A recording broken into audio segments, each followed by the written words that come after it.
Hello, hello. Can I be seen? Can I be heard? Let's see. Can you guys see and hear me? Hello, hello, hello, everybody. How are you guys? Happy spooky season. I know we streamed yesterday. Yesterday was our first stream of the spooky season. Here we are. It is time. It is time to do our first read stream of the spooky season. I'm excited for this one. Let's see. Hi, Ellery. Hi, Barry. Hi, Patrick. Hi, Texas. Hi, Michael. Happy birthday, Michael. We shout out to our friends. Hi, Shell. Hi, Karasu.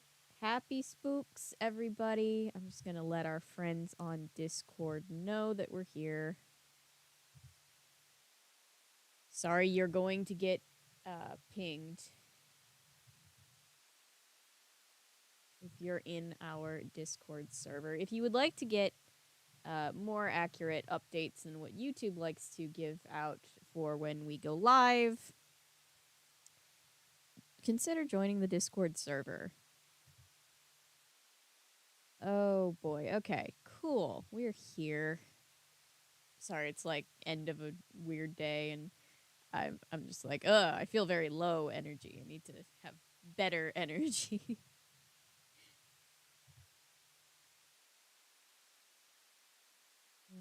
There we go. That's it. There. You should all see that. Almost gotten almost 90 members in our community on Discord. For digital art. Ooh, cool. Hello, Rachel. Welcome. Ping, ping. Okay, yeah. So, I need to figure out how I need to make a Plant Zaddy emote for our members community. Because it's been asked for, and we're able to add another emote once we got our first two members. So, we need to figure out how best to do that. Should we use a clip? Should we like use a what the guy looked like on the show? Should we draw our own? What should we do? Needs to be right. All hail the Plant Zaddy. We demand Plant Zaddy. I'm working on it, I swear.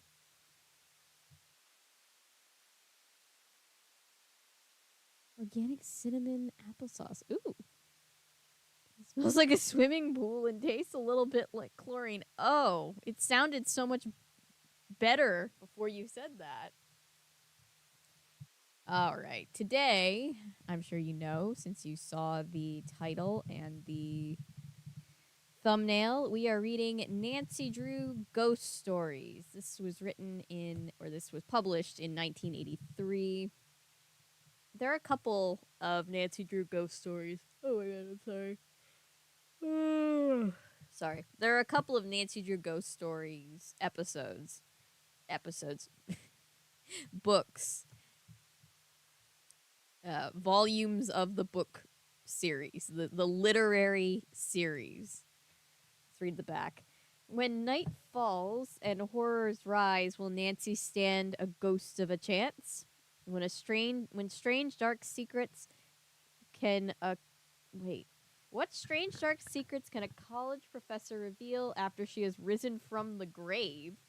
Do dogs howl at the moon or do their eyes glow in the night 100 years after their death? I wonder if that's going to be the ghost dog story. What evil power lurks in the fortune teller's disembodied. Wait, in the fortune teller's den, embodied in the sinister form of a terrifying frog like creature? Prepare to lock your doors and dim your lights. The sound you hear is the beating of your own heart. Nancy Drew is about to face some of her most challenging cases ever, 6 frightening and unforgettable encounters with the unknown. It's October. I've been looking at this book has been sitting on my shelf for quite a while. Thought it would be a good time now to pull it out and read it with you guys. So, Also, I will be running manual ads so that I don't get cut off mid sentence tonight. Um, roughly every half hour I'll run one, but we'll play it by ear. So, just a heads up, we're still dealing with the new the Ghost Dogs of Whispering Oaks. I wonder how much inspiration the game Nancy Drew and the Ghost Dogs of Moon Lake had from that. But anyway, hi Jay, hi Jet Riding Optimus Prime. Make him hot, otherwise he's not a daddy. Commission an anime-style Tumblr sexy man rendition of the guy from the show for his plant daddy emote. Yeah, we need something like that.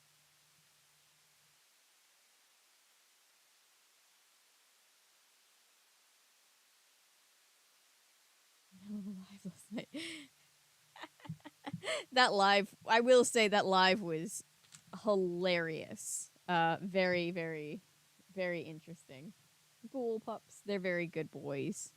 They're very good spooky boys. Disco frog. I made a tiny blob of a frog today. Name him Henry the Small. I got my mom. Look at what my mom got for me, because she knows how much I love the spooky stuff. Tincture of Toad. It is a little, looks like a little glass bottle of potions, and I don't know if you can see in the light, but you can kind of see on camera. It's changing color. It lights up and changes colors. So yeah, that's what's sitting right over here in case anybody's interesting. Hi Bjorn. Yep. More Nancy. More Nancy. It's been a second since I've read a Nancy book. I think with all the gaming, I think I always get worried that people are gonna be burned out of Nancy Drew. Although you know me, I would just always love to talk about Nancy Drew. All right, we have a foreword from Caroline Keene, who again is not a real person. This is the pseudonym for the group of people that have over the almost 100 years of Nancy's history written for the series. Dear fans, when I thought about creating a collection of ghost stories, I knew that Nancy Drew would face her most intriguing challenge yet as a young detective. You see, Nancy does not believe in ghosts, but the many unexplained happenings in each mystery almost lead her to think otherwise. Well, I won't spoil the fun by telling you about Nancy's amazing discoveries. You'll have to read the stories to find out what they are. I wonder what unnamed writer wrote that. Let's see.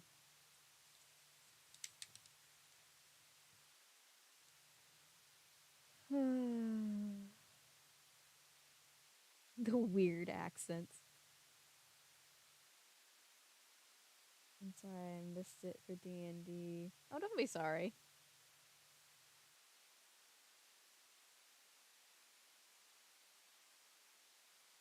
Yeah, last night we played our first installment of playing through Scooby-Doo Night of 100 Frights, and it was a lot. That game was a lot. We'll play it again on Tuesday.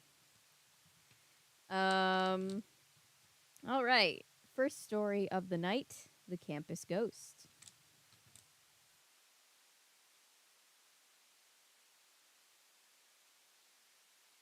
Everyone is all right. I'm doing all right. How are you, Bjorn? I hope you're doing all right. Good morning, Laser. It is 8:13 p.m. where I am, so it is the end of the day for me. Getting there anyway. All right. We've just seen her, Nancy, the spook that haunts Claremont College. Poor Bess. But, by the way, I just want to say this before we get into this, just because I can see we're like literally one sentence in, we're one line in, and they're already commenting on Bess's weight. Bess had this thing where they used to portray her as curvy, and like that was like it was weird. Like Bess was always trying to lose weight. It was weird. I'm glad that we're out of that era for Bess. Plump, blonde Bess Marvin was bubbling with excitement. Bess, don't ever call anybody plump. Bess insisted that we drive straight back to River Heights and tell you about it since you're such a super mystery solver, added Bess's dark haired cousin, tomboyish George Fane. Nancy Drew's blue eyes twinkled. Tell me the details, she urged them. The two girls and their dates had been attending a college dance in nearby Grayton. They told Nancy they had seen the ghost during the intermission while strolling along a wooded creek bordering the campus. She was wearing a gray hooded cape just as she used to when she was alive, Bess related. The ghost was said to be that of Professor Sophie Hanks, who had once taught science at Claremont College 5 years ago on a stormy night. Her car had gone off the creek road and crashed on the rocky hillside. Professor Hanks had been thrown out of her car into the flooding creek, and she completely disappeared. Since then, a spooky figure resembling the professor has been glimpsed a number of times at night. And sometimes a ghostly light is seen flickering in her lab, said George. I know a couple of students who've seen it. It's really weird. After her findings left to return to the dance, After her friends left to return to the dance, Nancy sat watching television for a while, but she could not help thinking of a strange story Bess and George had just told her. Finally, Nancy glanced at her watch, then jumped up from the sofa and said to her pet bull terrier, it's Togo! It's not 11 yet, Togo. Let's go see for ourselves if the ghost is still lurking on campus. Traffic was light, and Nancy soon reached Grayton. Circling around town, she drove along the wooded creek road, but no specter appeared in the moonlight. Guess we're out of luck, Togo, she said, patting him. At least I like how she took her dog to a ghost hunting outing. At last she turned toward the college and stopped across from the science building. Nancy's heart suddenly flipped. A faint light could be seen glimmering in a second-floor window. Nancy hastily started her car again. Excuse me. And drove.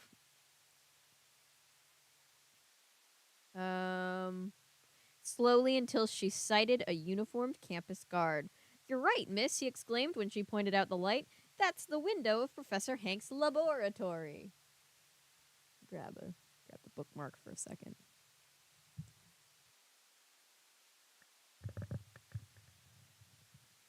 Goosebumps book. I'm Afraid of Bees. Looking forward to it. Hopefully soon. Hopefully soon. Goosebumps is great all year round, but especially now that we're in October.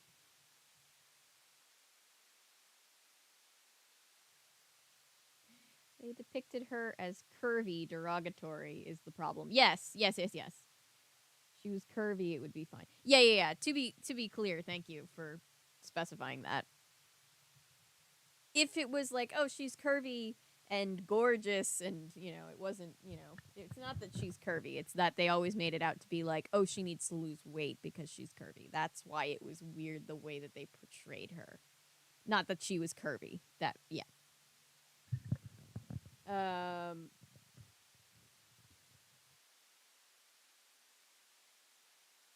Mute to my headphones recharge. Oh no. Togo, good dog.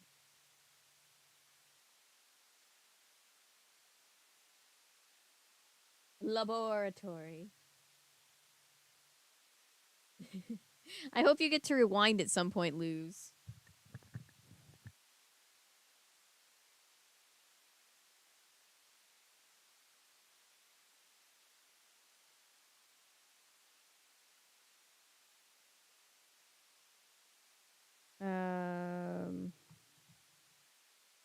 Okay. Entering the science building, they hurried upstairs with Togo running eagerly ahead. When the guard unlocked the door of the lab, they found themselves peering into a totally dark room. He switched on the light. Test tubes and other items lay on the workbench. They looked as if they had been used recently in some kind of experiment, yet there were no intruders in the laboratory. Looks like someone was just here, the guard said, scratching his head. But how'd anyone get in? The labs are locked at night, students can't get in, and this one hasn't been reassigned to any other professor. There are no marks from a person forcing the door lock either. Ugh, Nancy declared after examining it. Next morning at the breakfast table, she told her father, Carson Drew, about the night's adventure. The distinguished lawyer looked startled. What an odd coincidence. I've been asked to take on a case involving Professor Hanks. Mr. Drew related that he had been that just before her death, Sophie Hanks had succeeded in making a substance called Florium pentose. It occurs only in rare plants, he added, making it artificially in the laboratory was quite a chemical feat. Laboratory, I'm sorry. Sophie had published a report of her work in a scientific journal, but it attracted no attention at the time. Now, 5 years later, Carson Drew went on, my client, the Foster Drug Company, has found an important use for Florium pentose.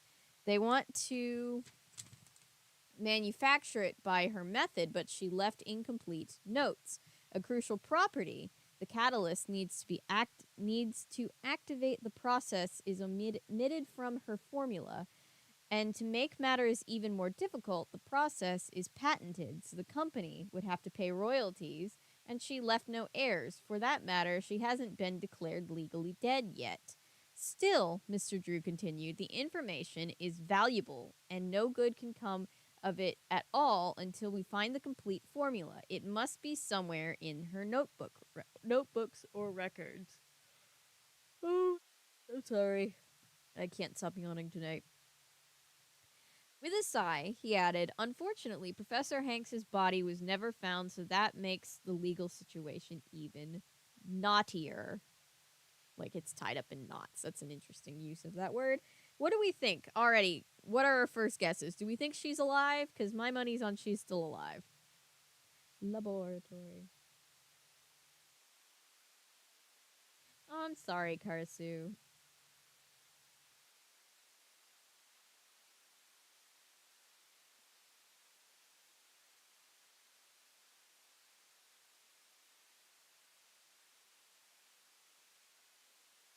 Body positivity, people. We all need it.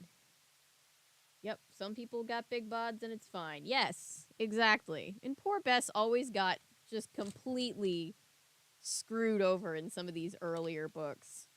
The way that they negatively depicted her as a fuller figure. It was weird.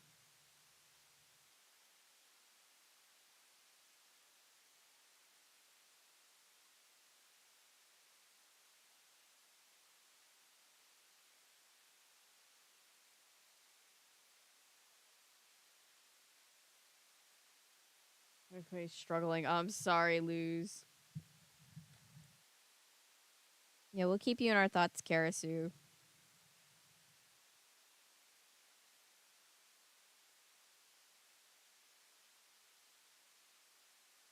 Hopefully, you can still do lots of spooky themed things, even if they're different from your original plans.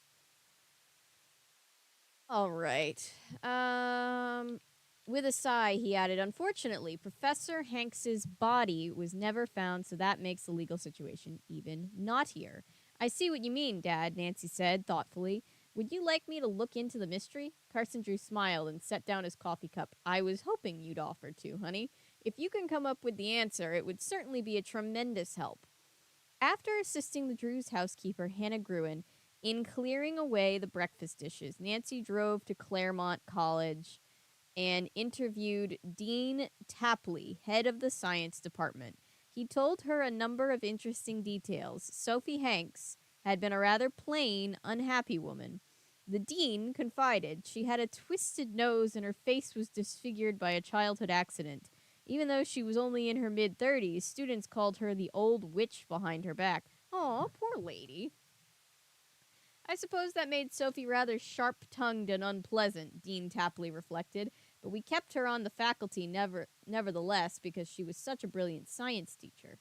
Her papers and records were stored in a locker in the lab, but we can't turn them over to the Foster Drug Company, the dean went on, since, among other reasons, she was never declared dead. However, I and other faculty members have glanced through them, and I can assure you that they contain no reference to the catalyst she used. Did the police drag the creek for her body? Nancy asked. Yes, but she was never found. The storm that night caused the creek to flood, so presumably her body was washed downriver. The college knew of no surviving relatives, but a few days ago, he said, a girl named Alice Durand came here claiming to be Sophie's niece. Is she still in town? Dean Tapley frowned. Yes, I believe she's staying at some hotel. I referred her to Professor Martin. No doubt he'll know which one. Dean Tapley explained that Professor Abel Martin was the nearest to a friend that Sophie had among the faculty. Letters from another friend named Vanessa Lee had also been found among Sophie's belongings, but she had never contacted the college. The dean directed Nancy to Professor Martin's office. She was surprised to find a young-looking man in his early 30s who taught English literature. He was tall, with rumpled brown hair, and wore a tweed jacket and slacks. I know nothing about science, he chuckled. I guess the main reason Sophie and I became friends was her appreciation of literature. Everyone was so annoyed by her rudeness, but I got a chance to see that she was just lonely and unhappy. I spent some lovely times with her. Did you see her the night of the accident? Nancy asked. Yes. Abel Martin's face suddenly became grave. To tell the truth, I think she crashed her car deliberately. Dun dun dun. Nancy was shocked. He explained that Professor Hanks had just returned from a science convention at which she had read a paper about the fluorium pentose experiment. She had hoped to win scientific acclaim for this work. Instead, her fellow scientists had shown little interest. Few had attended the session at which she delivered her report, and most of them treated her coldly, partly, Martin suspected, because of her unpleasant manners and appearance. She was terribly upset when she got back that evening. She kept complaining that everyone was against her.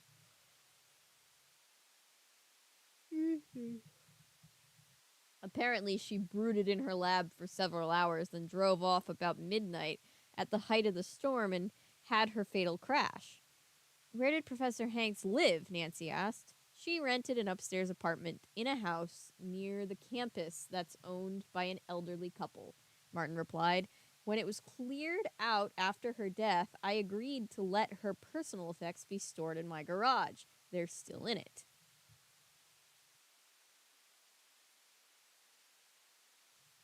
I think she's still alive.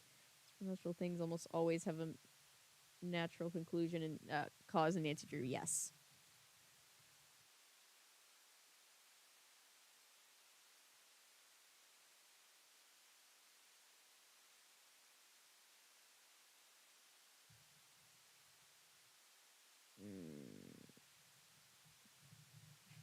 I'm sorry, Karasu.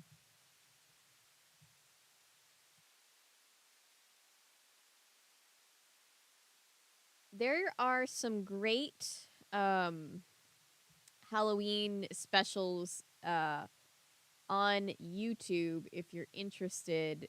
I can send over a list. There's a bunch of things that I've covered or want to cover. So gotta love YouTube.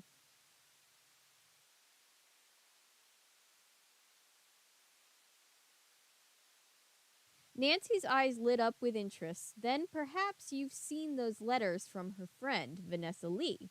Yes, Abel Martin smiled reflectively. It must have been rather a strange friendship. Nancy was intrigued and said, Why? Because Vanessa Lee seems so different from Sophie. I suppose they must have known each other since girlhood. Otherwise, it's hard to see what they had in common. From her letters, Vanessa sounds like a charming, attractive woman with lots of suitors and a crowded social life. Damn, Abel, don't drag Sophie like that. Martin added that although Sophie had not kept the stamped envelopes, the letters had evidently been written from the French Riviera and Mexico and glamorous resorts all around the world. You can read them if you like. Thanks, that might be helpful. Nancy also asked about Sophie's niece. Alice Durant. Professor Martin said she was staying at the Capitol Hotel and suggested that the three have lunch at the faculty club. Alice turned out to be a slender young woman, not much older than Nancy, with fluffy blonde hair and long lashed green eyes, which she kept batting flirtatiously at Abel Martin. She spoke with a sort of cowboyish southern accent that might have been pleasant except for her whiny voice. On asking where she lived, Nancy learned that she came from Texas. How much do you think my aunt's chemical. Wait. How much do you think my aunt's chemical. Whatchamacallit what will be worth? Alice asks as the lunch on Eggs Benedict, which was the faculty club's Tuesday special. I've no idea, Nancy confessed, but I thought your daddy was the lawyer for the drug company that wants it. He is, but I doubt if any royalty figure has been arrived at yet. When Nancy added that the amount of profit from making Florium Pentos depended largely on whether the company could find out what catalyst Sophie used, the blonde girl looked irritated and suspicious. Is this girl trying to pull a big pharma? Is she trying to, like, raise prices on medicine? Is that what's happening? Is she trying to make a profit off of medicine? That's not cool. And suspicious. I never heard anything about that, Alice said crossly. She related that her mother had been Sophie's half-sister, but the family had broken up when the two girls were about 11 or 12. Sophie must not have grown up in the Southwest, Abel remarked. At least she didn't speak with that kind of regional accent. How did you learn that your aunt had been a professor at Claremont College? Nancy asked Alice.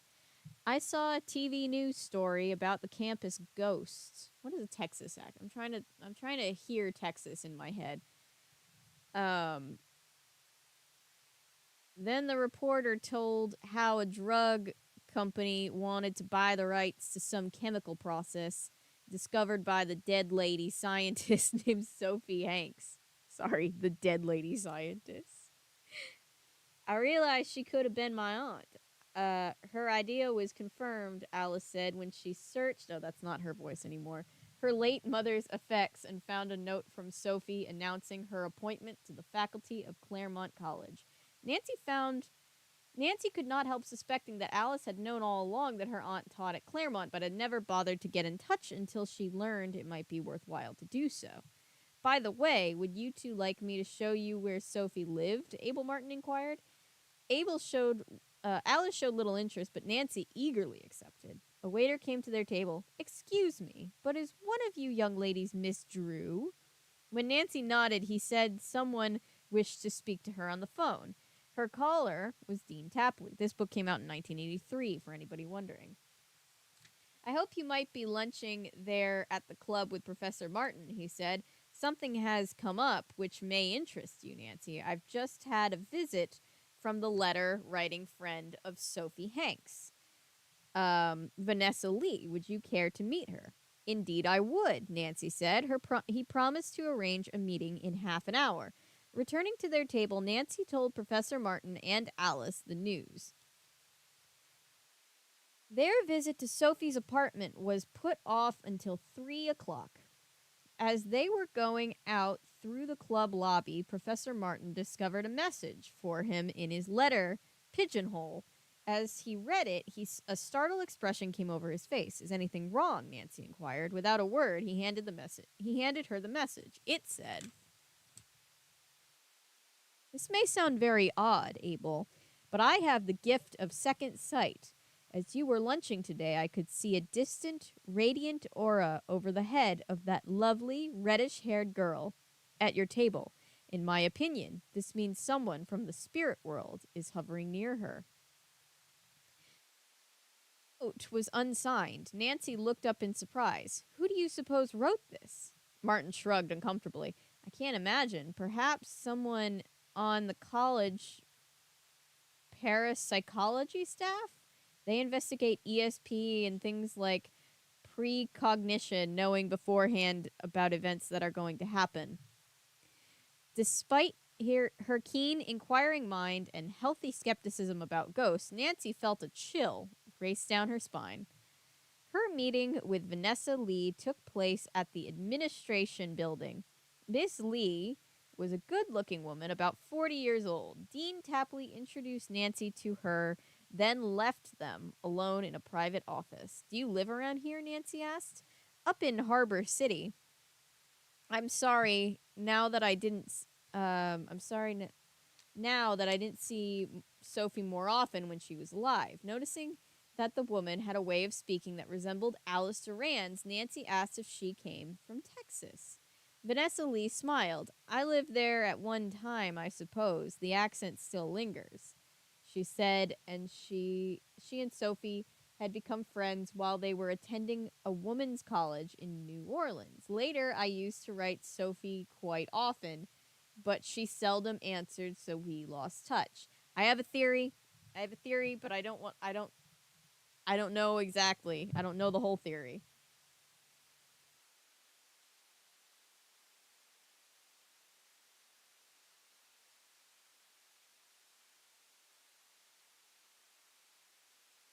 Ooh, salad. Salad sounds good. What kind of salad is it?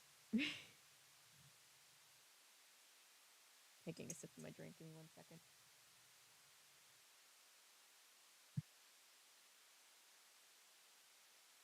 All right.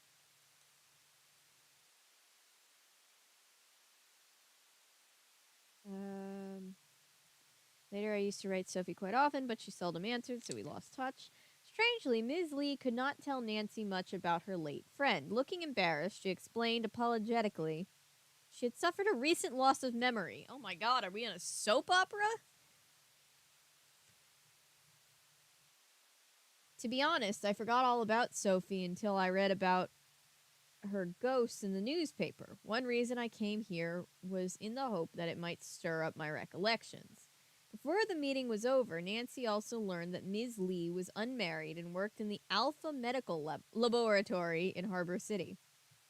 The pretty teenage sleuth mused about the interview as she drove to keep her 3 o'clock appointment with Professor Martin and Alice Durand. Although the Lee woman seemed very nice, Nancy could not help feeling there was something rather secretive and mysterious about her. His former address in Grayton proved to be a modest frame oh, a modest frame house. Yeah, okay, that's what it said. In a wooded area on the outskirts of town, not far from the college. Abel, Martin, and Alice were waiting in his car as Nancy drove up. What the hell is a frame house? I know what a farmhouse is. What's a frame house?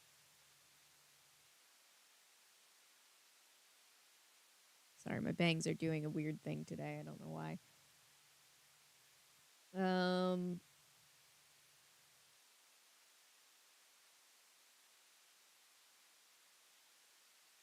Hmm.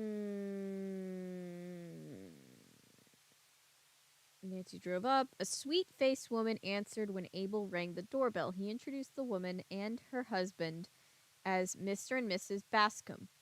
"Our upstairs apartment is empty again," she said. "Our last tenant moved out last week at the end of the spring term, so you're free to look at it if you like." How much evidence could be preserved in it after 5 years, though?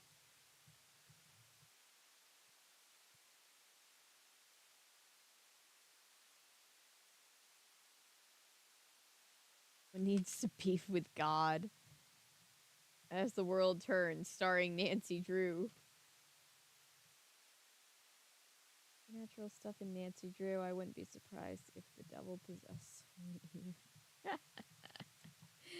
I have a feeling that Nancy's gonna find a logical explanation for things.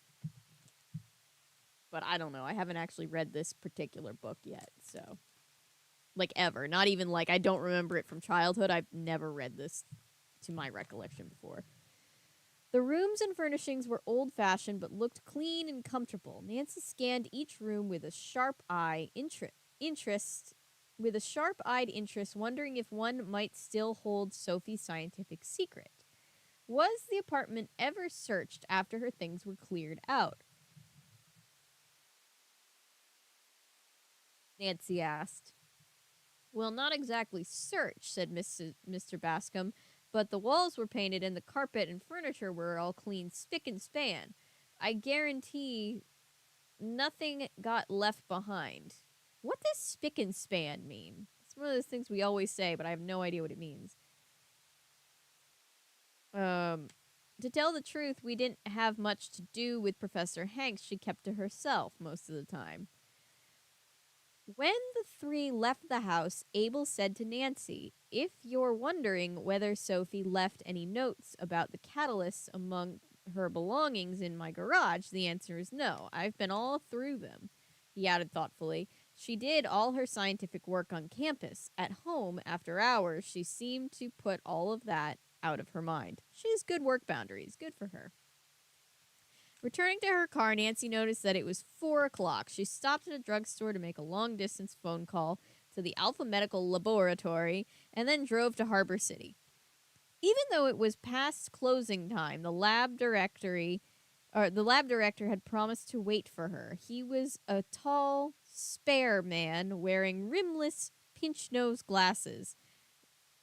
Though willing to be helpful, he was unable to tell Nancy much beyond the fact that Vanessa Lee was employed there as a laboratory technician. "How much do you know about Ms. Lee's background?" Nancy asked. "Almost nothing. We employed her on the recommendation of Dr. Norman Craig of New York City, and I must say we've never regretted doing so. She's an excellent worker, quiet and very dependable." Nancy questioned him further, but learned nothing important. One aspect puzzled her as she drove home to River Heights. From her letters, as described by Professor Martin, Vanessa Lee sounded rich and well-traveled, yet she was now working quietly in a rather humble laboratory job. Hannah Gruen had kept a roast beef dinner warm for Nancy. The teenage sleuth had barely finished eating when the phone rang. It was Abel Martin. Hannah's always coming in clutch. We love that woman. Thoroughly cleaned. I know it means thoroughly cleaned, but like, what's the root of the phrase spick and span?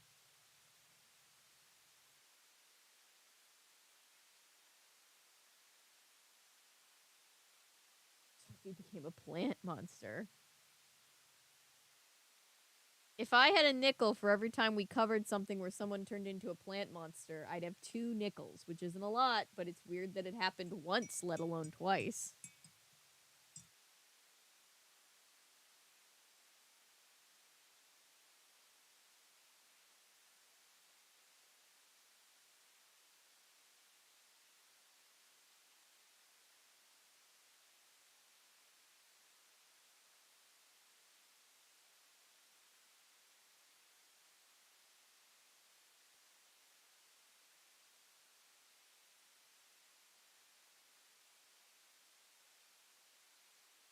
I have a crackpot theory about where this case is going.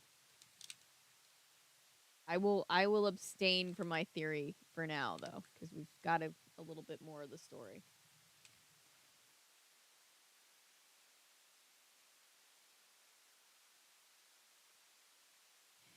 "A thought just occurred to me," he said. "There's an old shack in the woods near Sophie's apartment. Of course there is. She used to go there and write poetry." "Poetry?" Nancy exclaimed in surprise. Martin chuckled. "Sounds eccentric, I know, but Sophie had a strange romantic side to her nature that the rest of the faculty knew nothing about. When I told you she did all her scientific work on campus, I guess that's what reminded me of the shack. So far as I know, it's never been searched. Would you care to check it out with me?" I kind of ship Abel and Sophie now. I hope she's alive for that specific reason.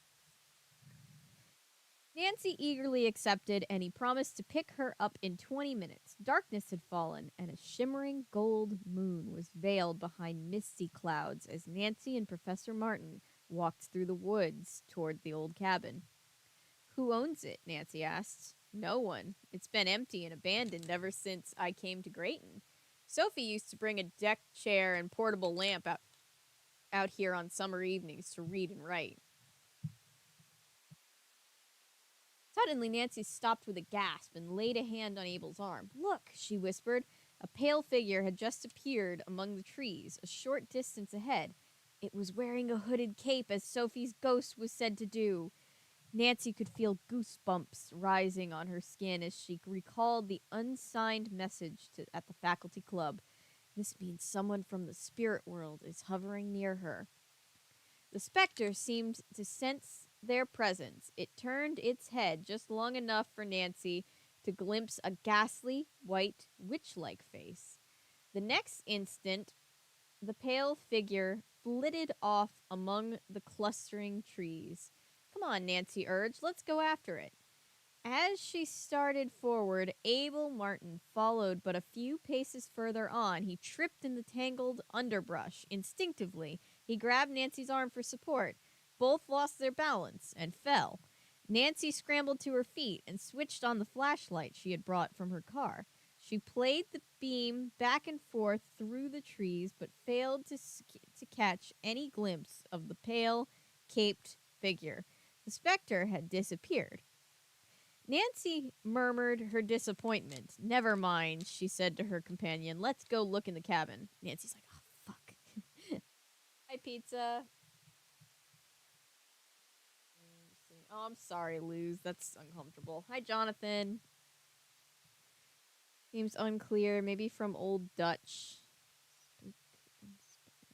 First appeared a 16th century translation of Pluto. Okay. Interesting. Didn't know that. Learned something new every day. What's the story? So this is Nancy Drew Ghost Stories, Volume 1, because they wrote more of these. But basically, it's 6 short stories that are, like, creepy in nature, where Nancy's solving crimes that are creepy crawly, spooky, scary skeleton mysteries, if you will. This one's about a ghost teacher, or a teacher presumed dead, who's apparently haunting a college campus.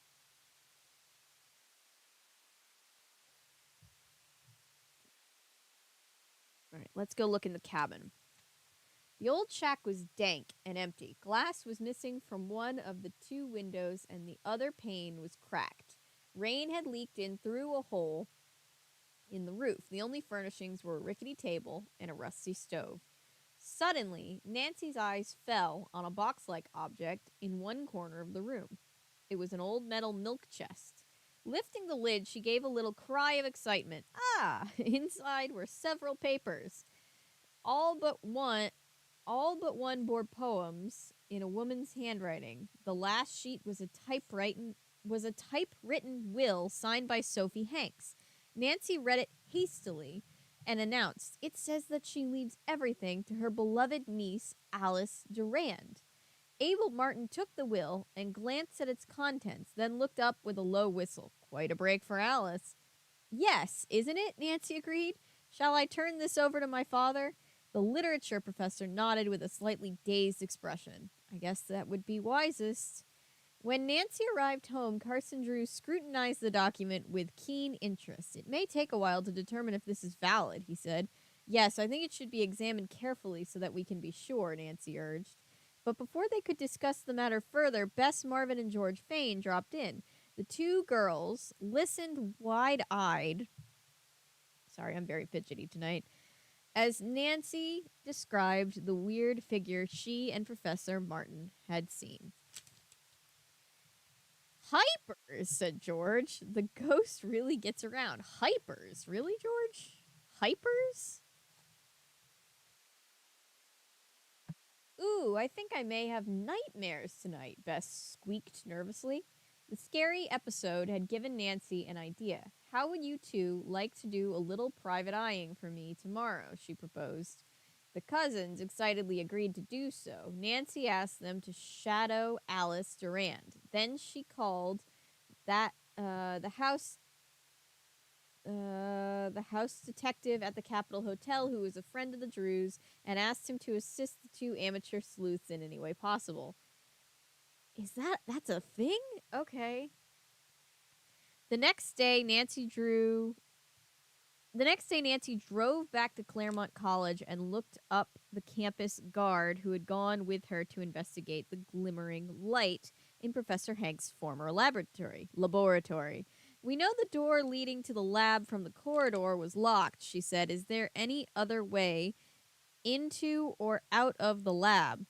The guard frowned thoughtfully and pushed back his cap before replying, well, actually, yes, there's a small door in the lab's storage closet that leads down to a cellar, but it hasn't been used in years because those stairs are rickety and have no railing. It's always kept latched.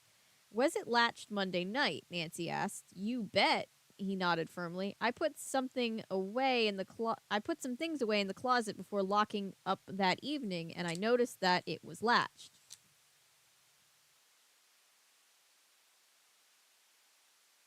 The old shack was dank as hell, boy. Bye, Karasu.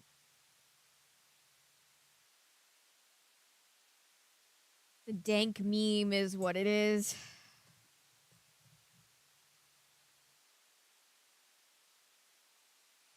Because this is a book of short stories and not chapters, there's less stopping points than in a normal Nancy Drew book, so I'm trying to not lose my voice. I apologize. Check again, she persisted. Reluctantly, he accompanied her to the science building. To his amazement, the closet door in the laboratory was now unlatched. I still say it was locked Monday night, the guard declared. No one could have gotten in this way.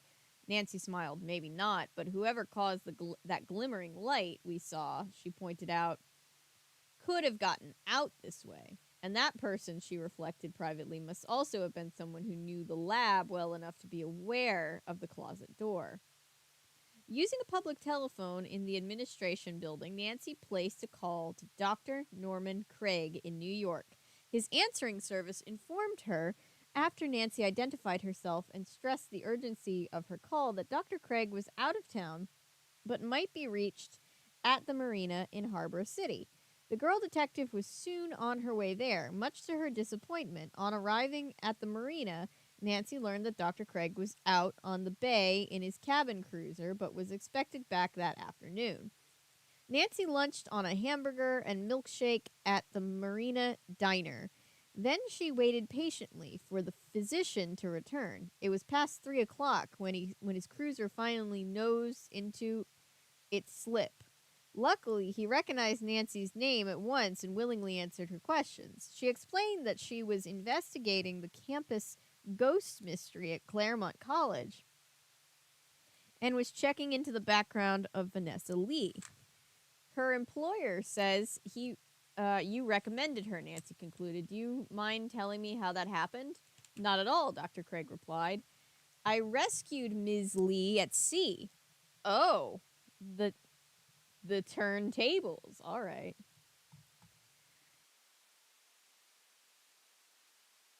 Following a boating accident, she was the only survivor of the yacht Esmeralda, which foundered during a storm. He then went to relate that his cabin cruiser had picked up Vanessa from one of the yacht's lifeboats. The shock of her ordeal had caused a complete loss of memory.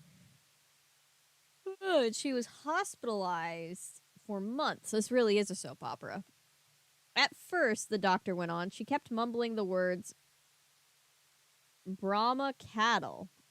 That plus her accent later on, when she was able to speak more clearly, suggested that she might have come from Texas on the cattle raising region, or the cattle raising region of the Southwest. Couldn't you have found out where she was from the yacht's who she was from the yacht's owner or his family? Nancy asked. Dr. Craig shook his head. No, they all went down with the Esmeralda, and there were no passenger lists available, but gradually part of her memory returned, and she was able to tell us who she was. The yacht, he added, had reportedly been bound on a round-the-world cruise. Presumably, all Vanessa's clothes and belongings were aboard. Since she was thus left without any resources, he had recommended her for a job at the Alpha Medical Laboratory. I have more of a crackpot theory It's forming in my head, but it's so crazy that I don't even want to say it.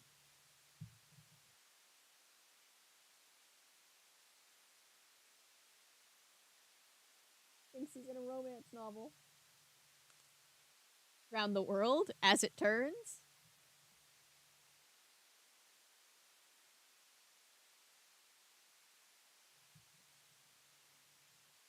Say it.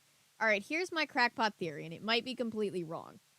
I think somehow because they think that the dead teacher's body got washed out to sea, and this lady with a similar regional accent to the niece of the lady that supposedly died also washed up on sea. So I think there's been like a switch in identities.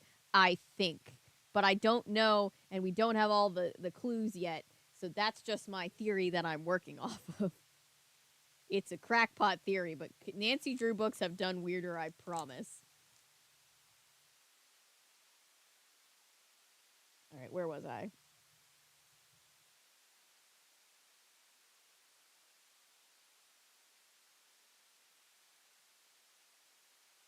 Mm, mm.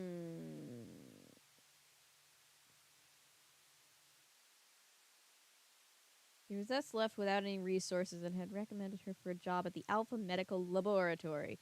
At dinner that evening, Nancy told her father about Vanessa Lee's harrowing experience and how Dr. Norman Craig had rescued her and helped her begin a new life. Carson Drew nodded. I'm not surprised. Dr. Craig is famous for his many acts of kindness. Do you know him, Dad? Only by reputation. He's one of the most skilled plastic surgeons in the East. My theory is shaping up. My crackpot as the world turns theory is shaping up nicely. Plastic surgeon? Nancy echoed, her eyes widening. Yes, why? Is that important? I'm not sure. It may be. After musing quietly for a few minutes, Nancy telephoned the doctor's residence in New York. She and the surgeon talked for many minutes. She was just hanging up when Bess arrived to report on her day's activities as a private eye. The information she related was as exciting to Nancy as it was to her plump blonde friend. Again, always Bess. Like, they always, like, I don't know. They always, like, never portrayed Bess respectfully as a gorgeous, full figured woman. They always use words like plump, which I feel are a little bit disrespectful, maybe. Um, Bess ended by saying that Alice Durand had gone to visit Professor Martin, and that Alice Durand and that George was keeping watch of his house. Wonderful, Nancy exclaimed. Let's go and check with her right now. Well, all right. With a piteous glance, Bess added, couldn't I just have a quick bite to eat first? Honestly, Nancy, I'm starving. Nancy giggled. Okay, but only 300 calories. It's stuff like that. That's the kind of stuff. This seems weirdly plausible. If it's not, if this isn't, if I'm wrong, I'm gonna be so disappointed because it's all falling into place. The two girls were soon driving toward Grayton in Nancy's car. They found slim, dark-haired George Vane lurking in a shadowy clump of shrubbery across from Abel Martin's house. Is Alice still over there? Nancy queried.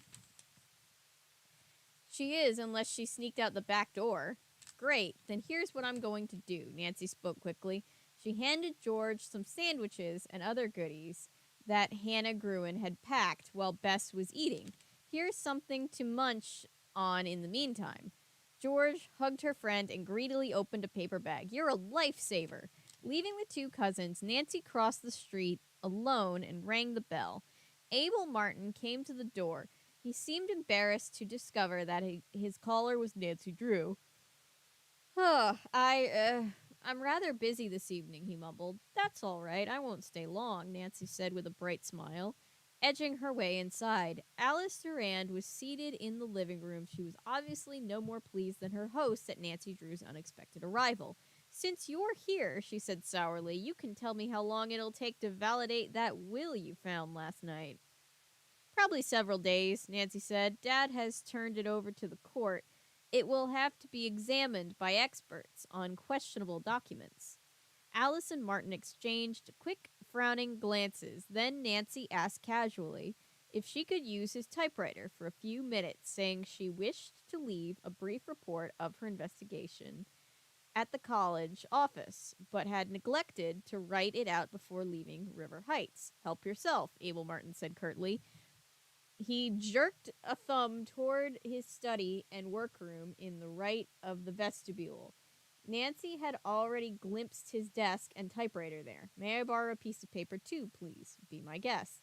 After typing for several moments, Nancy emerged to rejoin the couple in the living room. Don't let us keep you if you have to get over to the college, Alice said with an acid smile. Nancy smiled back apologetically. I hope you forgive me, but I'm afraid I fibbed a bit. Fibbed? What about? Martin demanded. Using your typewriter. For one thing, I wondered if you'd object. I also wanted a sample from your machine to compare with the typing of that will. What? Professor Martin glared at Nancy, and Alice sprang from her chair. Are you accusing us of faking that will? I feel like you would tell them this after the police had seen it, right? Maybe Nancy, maybe not. Nancy knows what she's doing, I'm sure. I won't question her methods.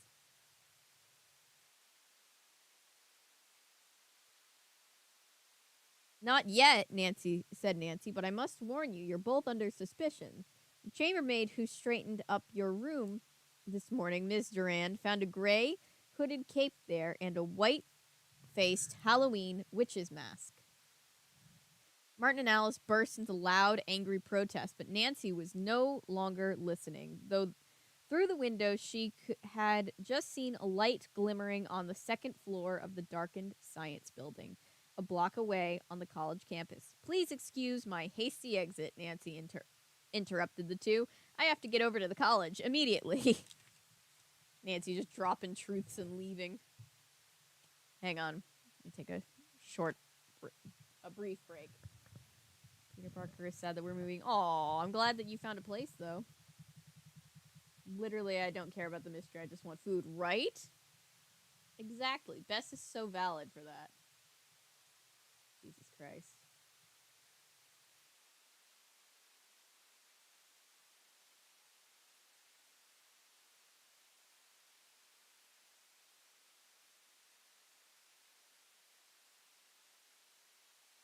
It won't stay long. Basically, her version of going, shut up and answer my questions.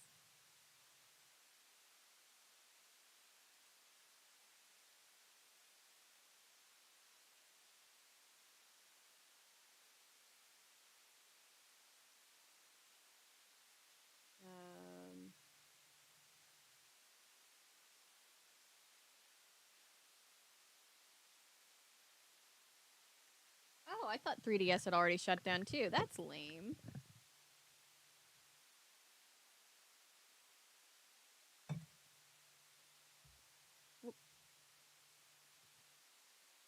Okay, let's see.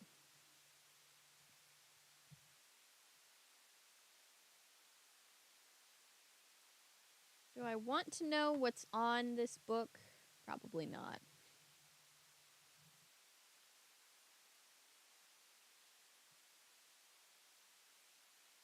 When you get books secondhand and there's like weirdly colored stains on it, and you're like, wonder what the story behind that was. As Martin and Alice stared in amazement, she dashed out of the house and across the street to her two friends. Come on, she cried to Bess and George. I think the campus ghost is back. Piling into the car, they sped towards the college, picking up the guard at the gate. Nancy parked near the science building, and they hurried inside. As they ran upstairs to the second floor, they heard a loud explosion. In the laboratory, they found Vanessa Lee lying on the floor unconscious, her face smudged, but otherwise appeared unhurt. Over her dress, she had a ripped gray cape. The room was lit only by the flame of a Bunsen burner. On the workbench lay the shattered remains of some chemical apparatus that had evidently blown up during an experiment. Luckily, judging by the marks on the ceiling, most of the force of the blast seemed to have been directed upward. As the guards switched on the overhead fluorescent lights, the three girls anxiously revived the victim. The pleasant faced woman looked around with a dazed expression as she recognized. As she regained consciousness, the girls helped her into a comfortable armed desk chair at one end of the laboratory. What on earth are all of you people doing here? She murmured.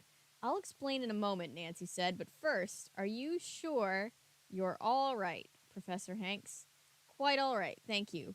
Bess, George, and the guards stared in open mouthed amazement. What do you mean, Professor Hanks? The guard stuttered. She's dead. A temporary ghost, maybe. Nancy, temporary ghost would be a great name for a band. With a smile, but definitely not dead. She explained that on the night of the accident, Sophie had fallen into the creek and been swept out to the bay. Several craft were wrecked in the storm that night, she added, and I suspect that's how Professor Hanks happened to wind up in one of the Esmeralda lifeboats. I was right! I was right. Sophie, alias Vanessa, was listening intently to her fingers pressed on her temples, and now she nodded. Yes, it's all coming back to me. I was struggling desperately to stay afloat, clinging to some debris.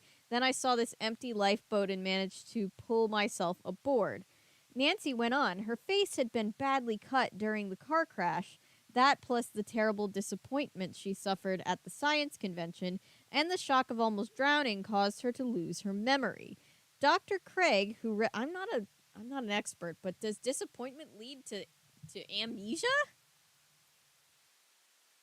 Dr. Craig, who rescued her in his cruiser, not only treated her cuts, he also repaired the facial injuries she had received in a childhood accident. But even though her natural attractive looks were restored, she still hadn't really regained her memory. Vanessa Lee, Nancy conjectured, was just a figment of Sophie's imagination, the kind of person she desperately longed to be. Besides composing poetry, she also made up those letters to herself. As Vanessa, she also spoke with the accent she had long ago as a happy little girl in Texas. Sophie Hanks confirmed Nancy's guess.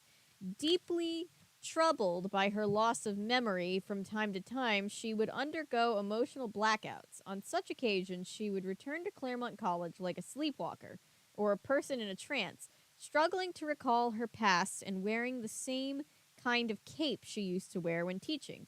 Her keys, which had still been in her pocket when she was rescued at sea, enabled her to open any locked doors.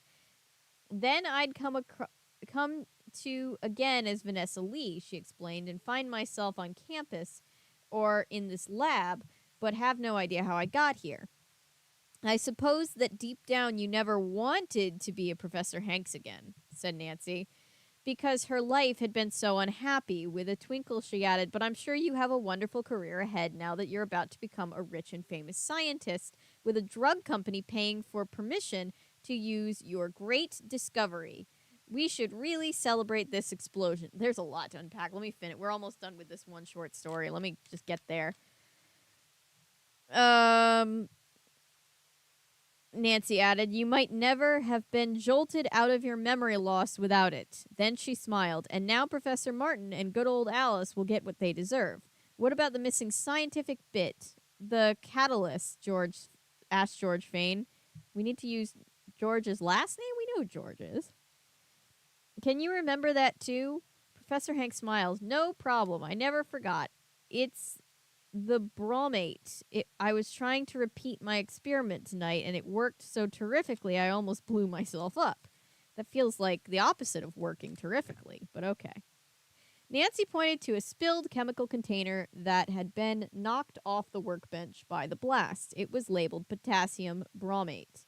When Dr. Craig rescued her, he thought she was mumbling Brahma cattle. I'll bet that's what she was actually trying to say, Nancy explained with a chuckle.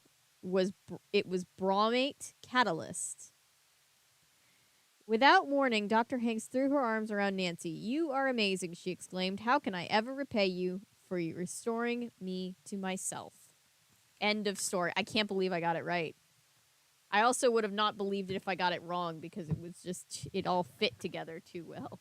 The world really is turning. Oh, interesting.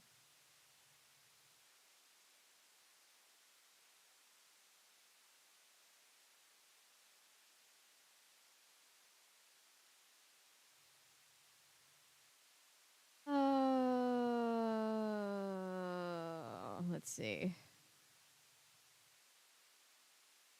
Where did I leave off in chat? What was she doing? Pretending to be Superman? I don't know. I don't know why she wore the cape. She wore the cape, though. The world really is turning as it does, Bopper. We should really celebrate we should really celebrate this explosion. Is not a sentence I thought I'd hear ever. Nancy is chaos. This is what I've always been saying.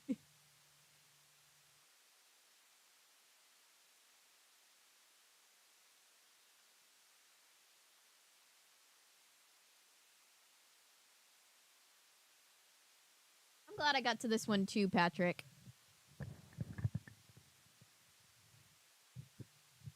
It's just a little razzle dazzle. You didn't send me this one, did you, Patrick? I think I found this one on.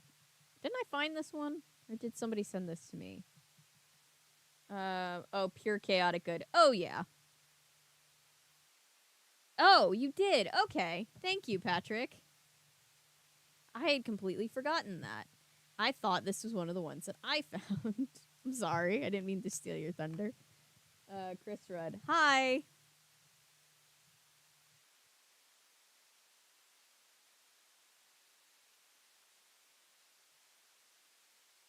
Next is The Ghost Dogs of Whispering Oaks. All right, I'm going to attempt to run an ad with this new manual ad system. Let's see how it goes.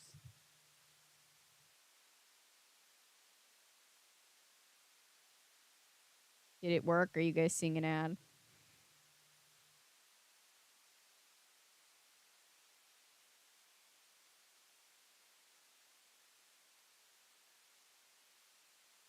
It worked! Woo! Sorry about that. We do have to run the ads occasionally.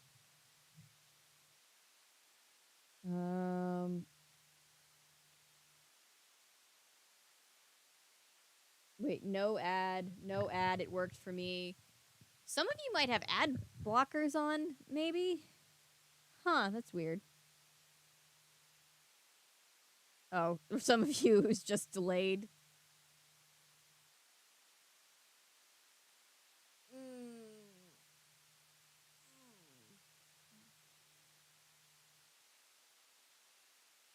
Didn't see an ad. It seems to have worked a little.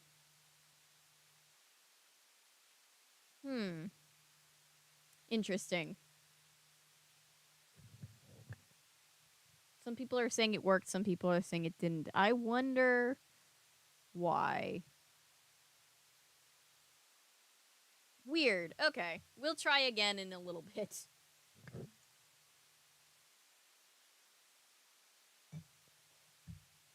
We'll get the hang of it.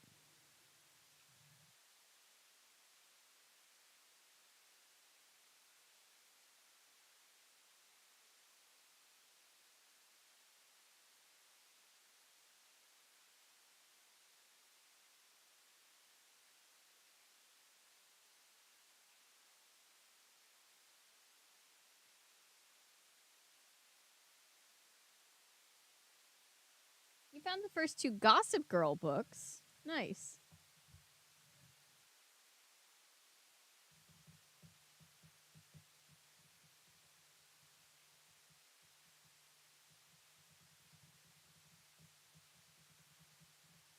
Oh, thank you, Patrick. That's very kind. All right. Well, hopefully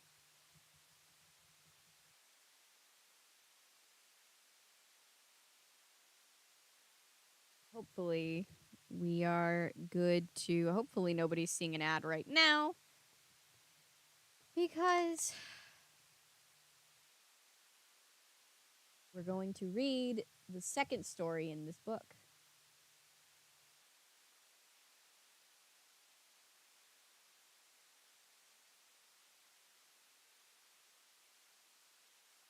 And apologies again for the ads. We are working it out, but we'll get there. The Ghost Dogs of Whispering Oaks. Strong winds spattered the windshield of Nancy's car with autumn leaves. The girl detective fought to steady her swaying convertible. Wow, some wind, said George Vane, a close girlfriend who was in the rear seat with her cousin Bess Marvin. George said to a pretty companion beside Nancy, Sally, do you really mean... Yes, this is Ghost Dogs of Moon Lake! This is Ghost Dogs of Moon Lake! Woo!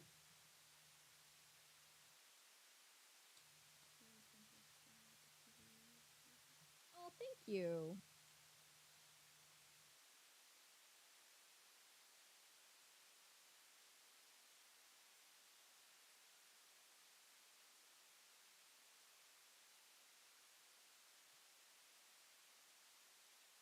Okay, let's see. Sally, do you really mean that none of your family has ever dared stayed all night at Whispering Oaks? Sally McDonald Butler, she was just Sally McDonald in the game, glanced uneasily at the thrashing trees and continued her story. She was a childhood friend of Nancy's and desperately needed her help solving the mystery surrounding a farm owned by her family. Since the death of my great-grandparents who built the house, no one has ever stayed there after dusk. She nervously fingered her long dark hair. I always pictured Sally as a blonde, but anyway. What's everyone afraid of? George persisted. Sally looked at her carefully, as if to see if she could be trusted. The farm is haunted by ghost dogs, she finally blurted out. You know, as it happens. Um, George's eyes widened while Bess started. Nancy already knew part of this story. She gave her full attention to the difficult driving. Nancy's like, I've heard weirder things. Continue on. Why do you want to go there? Bess asked, bewildered. I saw the farm only once, when I was young, and I fell in love with it, Sally explained dreamily. I wish my husband Jeff and I could live there. But first, she added, determination in her voice, I must see it for myself if the story of the horrible dogs is true. Bess stared out the window. Persistent wind lashed the trees. She shivered at the thought of the haunted farmhouse ahead. Look out, she screamed suddenly. With a tremendous crack, an enormous tree came hurtling towards the girls. The car leaped forward. Nancy had already floored the accelerator. The great oak crashed to the ground, inches behind the car. Nancy braked and turned to her white-faced companions. That was close, George said shakily as the girls eyed the massive trunk. It's a warning, Sally whispered hoarsely. She seemed strangely unnerved. The wind blew it over, Nancy insisted, trying to calm her. She's like, calm the fuck down. But Sally seemed unconvinced. She warily eyed the swaying branches. Let's go see why it fell, Nancy suggested. As the girls got out of the car, the sharp breeze whipped their hair. I whip my hair back and forth. Sorry. The slender and athletic George was first to reach the base of the tree. Look, she cried. The tree was cut down. The others rushed forward. Nancy knelt to look. Somebody deliberately chopped this tree so that it would fall on us, the young detective announced grimly. The cuts are still fresh. Not someone, Sally shrieked. The ghosts. We mustn't go on. Tears welled in her eyes. The ghost dogs cut down the tree? I didn't know they could use a chainsaw. Tears welled in her eyes. Let's go back to the car, said Nancy gently, putting an arm around her friend. She realized how much courage it had taken for Sally to even attempt the journey. Now the strain was beginning to show. Inside the car, Nancy smoothed her strawberry blonde hair. It's impossible to go back, she stated. The road behind us is blocked completely. The way ahead leads directly to the farm. She looked at Sally, and spooks or no spooks, I want to know why someone tried to stop us from reaching the house.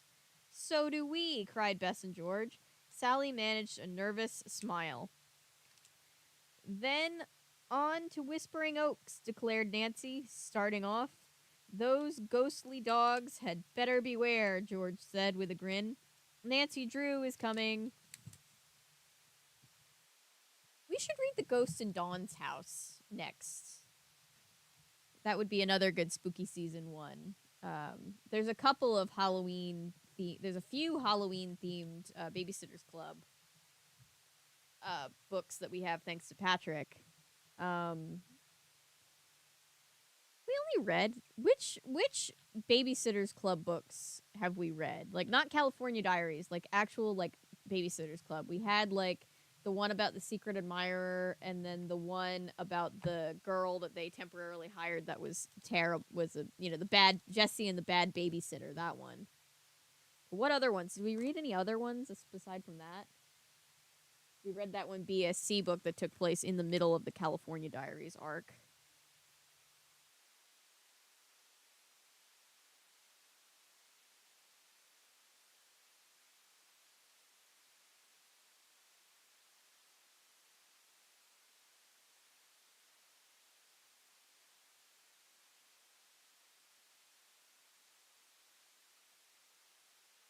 You have sent a lot of BSC. We have a lot of BSC to read, Patrick.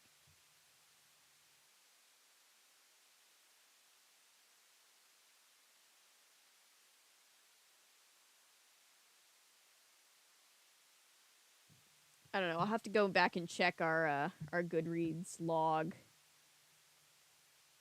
Oh, I should log that we're reading this book and see which Babysitters Club we've read.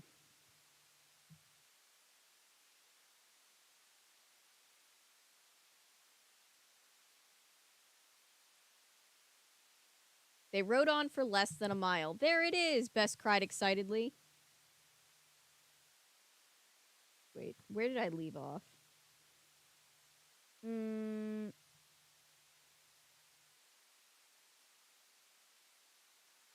Those ghostly dogs had better beware, George said with a grin. Nancy Drew is coming. The Queen is coming. They rode for less than a mile. There it is, Bess cried excitedly. Through dense oak trees, an old stone farmhouse came into view. Two chimneys flanked the two-story building. White-painted trim work made a becoming contrast to the gray stone. It's just as I remember it, Sally cried with delight. That igloo-shaped building through the trees to the right is the spooky ice house. What? The spooky ice house? The hill to the left was my favorite place for rolling down that time I visited, she giggled. Oh, and you can barely see the lake beyond the house. It's Moon Lake. It's enchanting, Nancy murmured. Sally leaned forward excitedly as they drew close. Suddenly, her face fell. The others, too, stared in dismay. Everywhere, the grounds were overgrown. Shutters hung crazily from broken hinges. The paintwork was peeling badly. Excuse me. Apologies.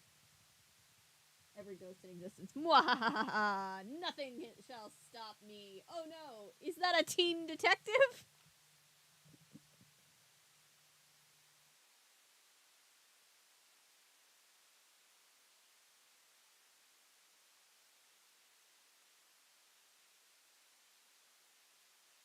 Sammy, I'm good. How are you? Dawn is just a bad influence on everybody, I think. Let's be real.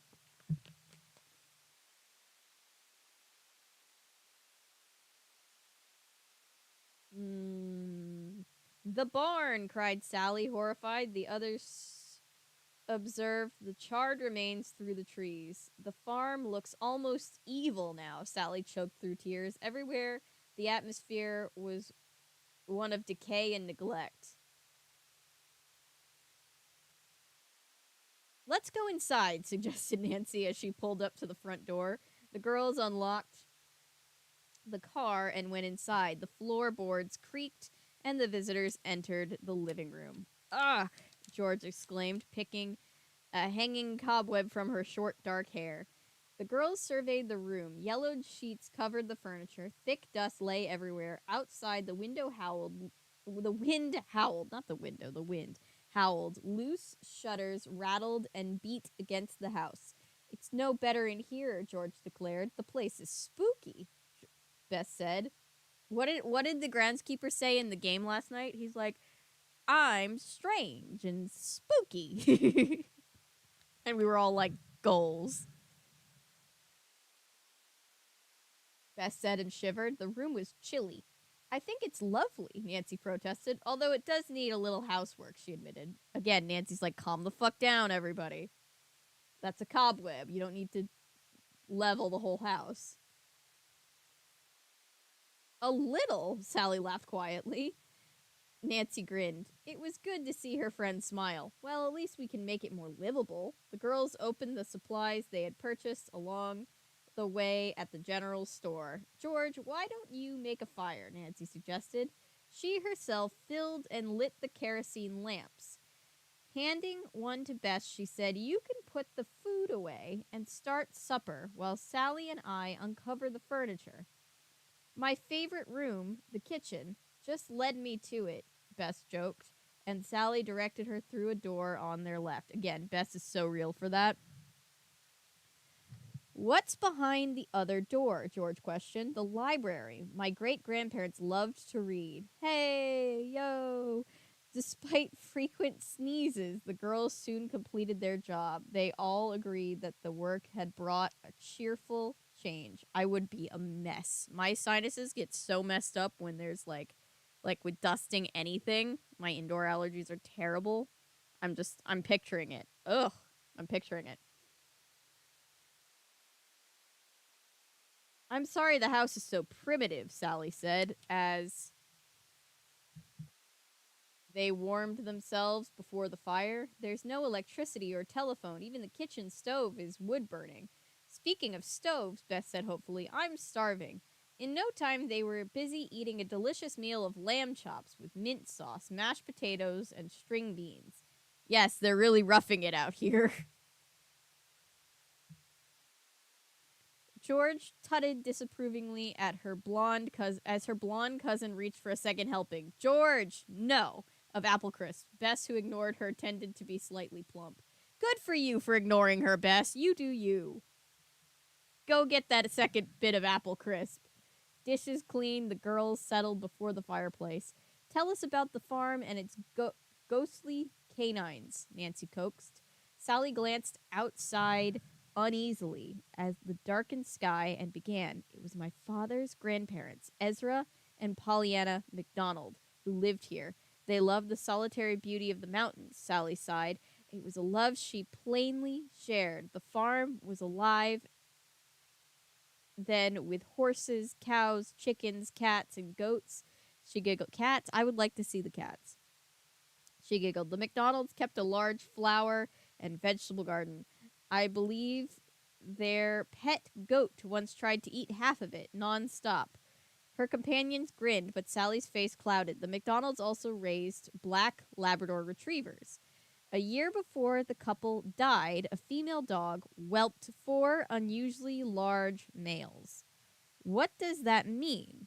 Bess asked. To whelp is to give birth, Sally explained. The 4 dogs became the McDonalds, consistent companions. They ruled Whispering Oaks. No one ever entered the farm without the dog's approval. What happened to them after the McDonald's death? Nancy asked. The dogs were broken-hearted. They refused to eat. Tragically, they died one after the other. The girls were moved with sadness. Wait. Wait.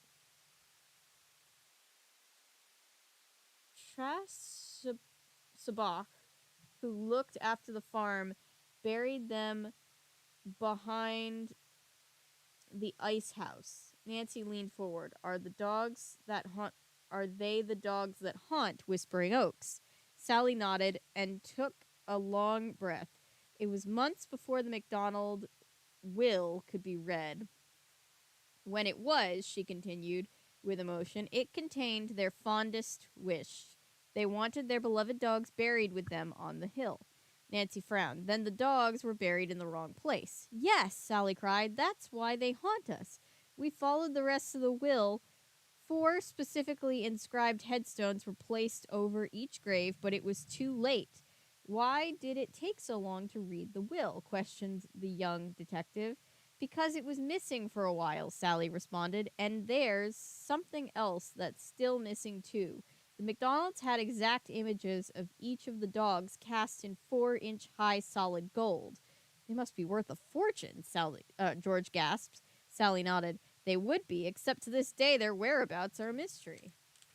Buried treasure. Okay, give me a second.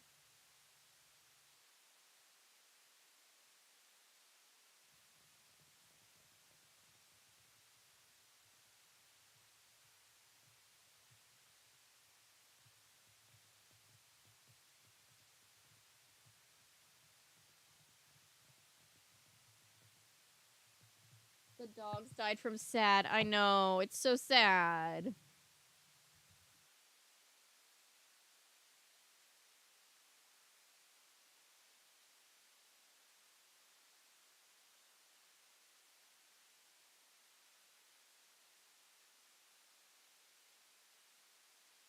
Poor doggos.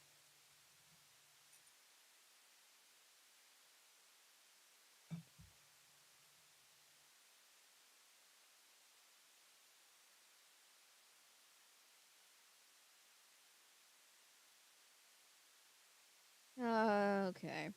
Let's see. This house is full of mysteries, Bess remarked. Nancy sat lost in thought. Then she asked, Who first saw the ghosts and when did the haunting begin? Good, Nancy. Nancy's asking the real questions. Who started the story and what did they possibly gain from it?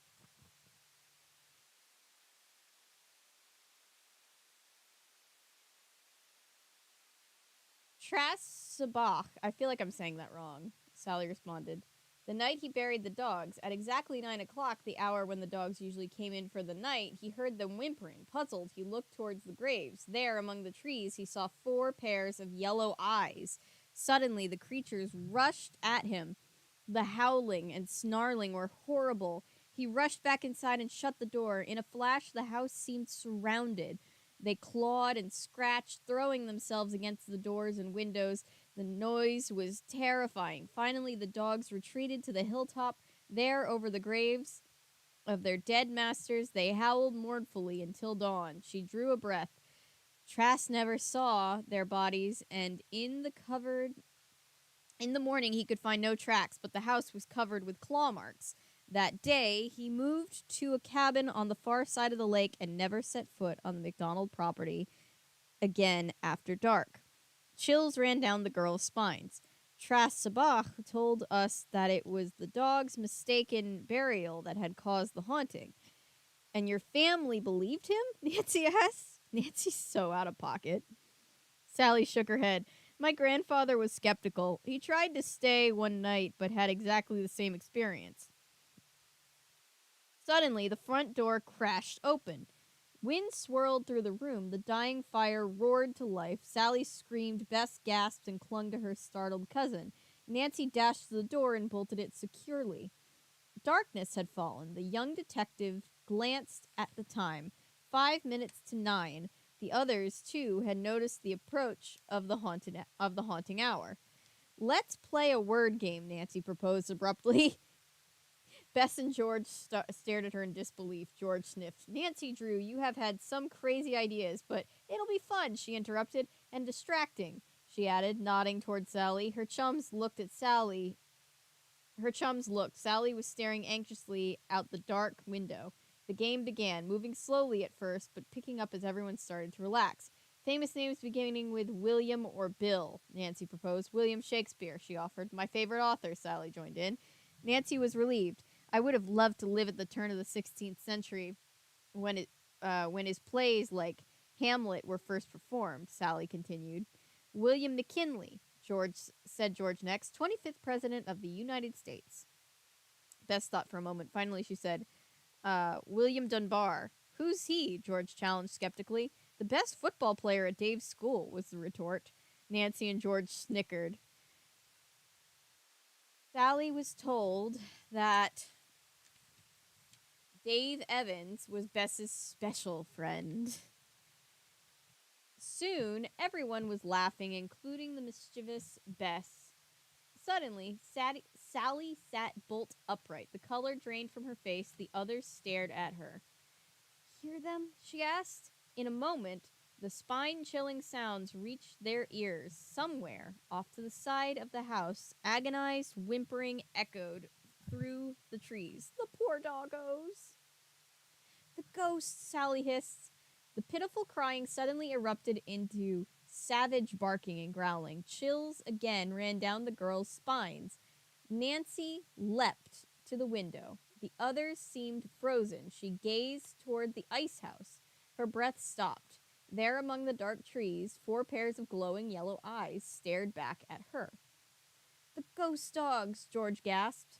By now, Nancy's companions had ventured up behind her. Sally trembled violently as the girls huddled, while the eyes circled around. The black of the night was a flawless background. The pale moon could cast no light on the creatures.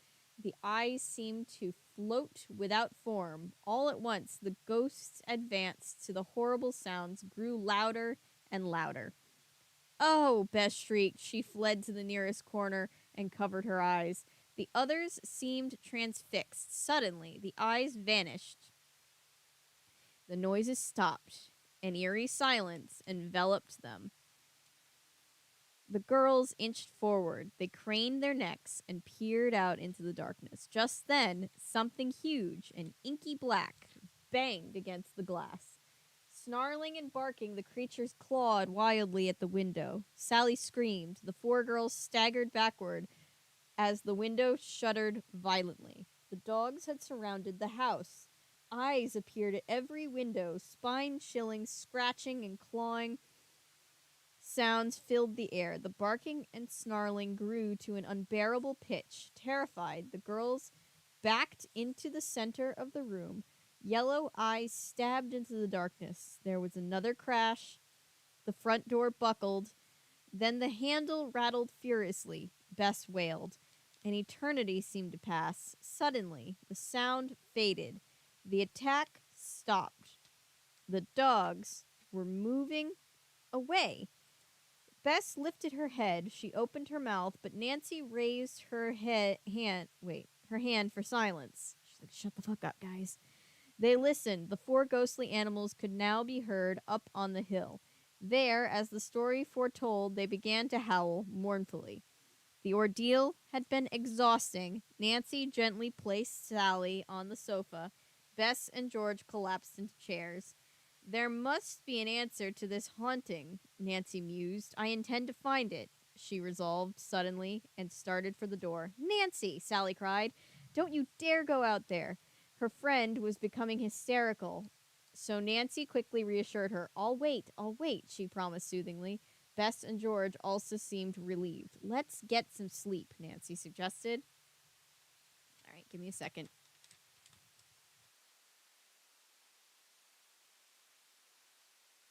Catch up with chat and take a sip of my drink.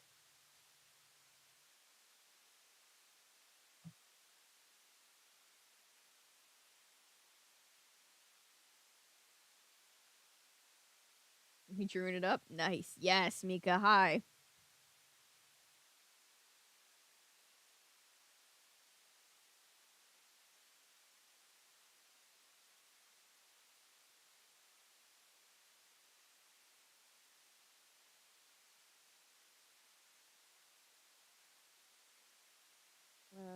Maybe the McDonald's were mad about their restaurant chain being left in the hands of a clown.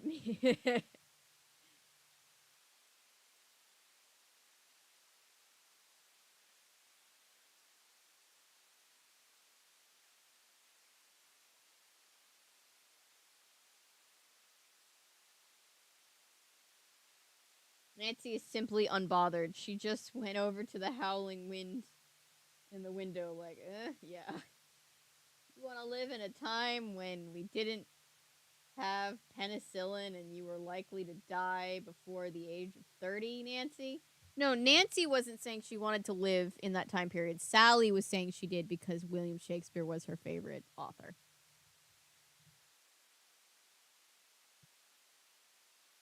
And Nancy was just letting her talk because she needed her to calm the fuck down.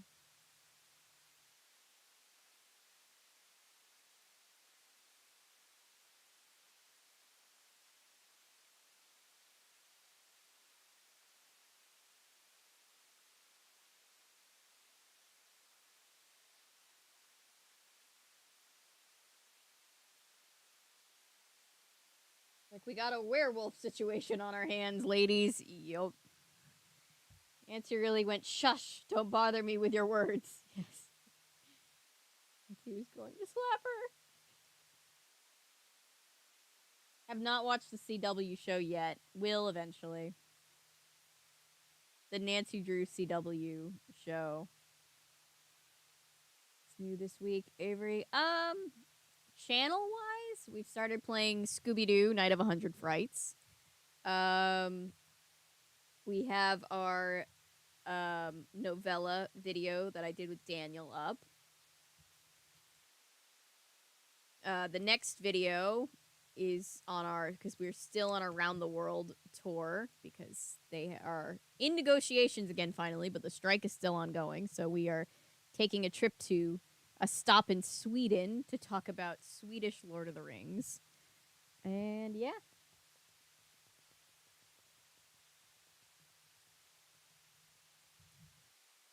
Water. I brought in this thing of water before I got on, and as I was going to sit down, thankfully it was not a water spill situation on the desk, but on the floor, the lid came off and a bunch of water came out. So I was like, oh, great. So there's a giant towel soaking up water next to me that you guys can't see.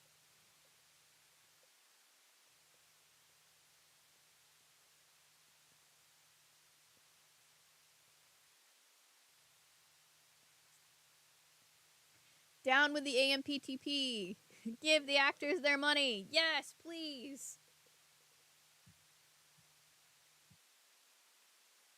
Hate water spills. Yes. Thankfully, it didn't spill on any electronics. It just spilled on the floor.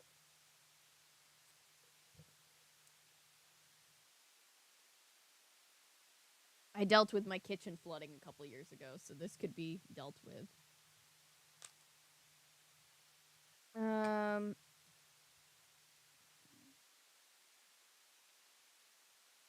Cut executive salaries. Do you guys remember? I know this is semi off topic. I'm just kind of seeing glimpses of the talk of gender relating to Wizards of Waverly Place. Do you guys remember that summer or that season where Jake T. Austin had to go off and make a movie? So in like the most like hilariously soap opera thing that I ever saw Disney Channel do, they replaced Jake T. Austin, who plays the youngest son Max, with the girl who played young Snow White in Once Upon a Time, and this was before she was young Snow White. And the story was that Max had accidentally changed himself into a girl and didn't know how to change himself back, so he was just stuck as a girl for a summer when he didn't want to be. Do you remember that? It was a very random plot line.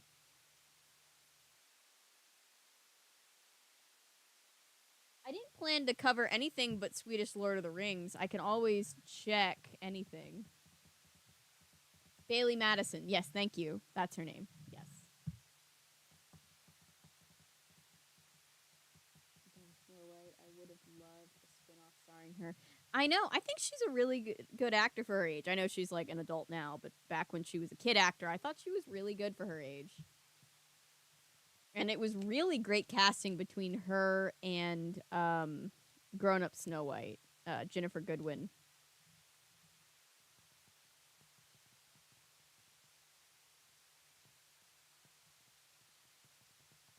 Oh yeah, Sammy, if you ever feel so inclined, those are there. Those were pretty fun videos. She was also in an episode of Ghost Whisperer, She was on one of the. Well, I can't say that in case anybody doesn't want to get spoiled by Ghost Whisperer. She was in a very plot relevant episode when she was little. Bailey actually studied Jennifer's facial expressions. It's uncanny. It is uncanny. It's really, really uncanny. I remember people complaining about her as an actress when that show was airing, and I was like, don't you disrespect that girl's name.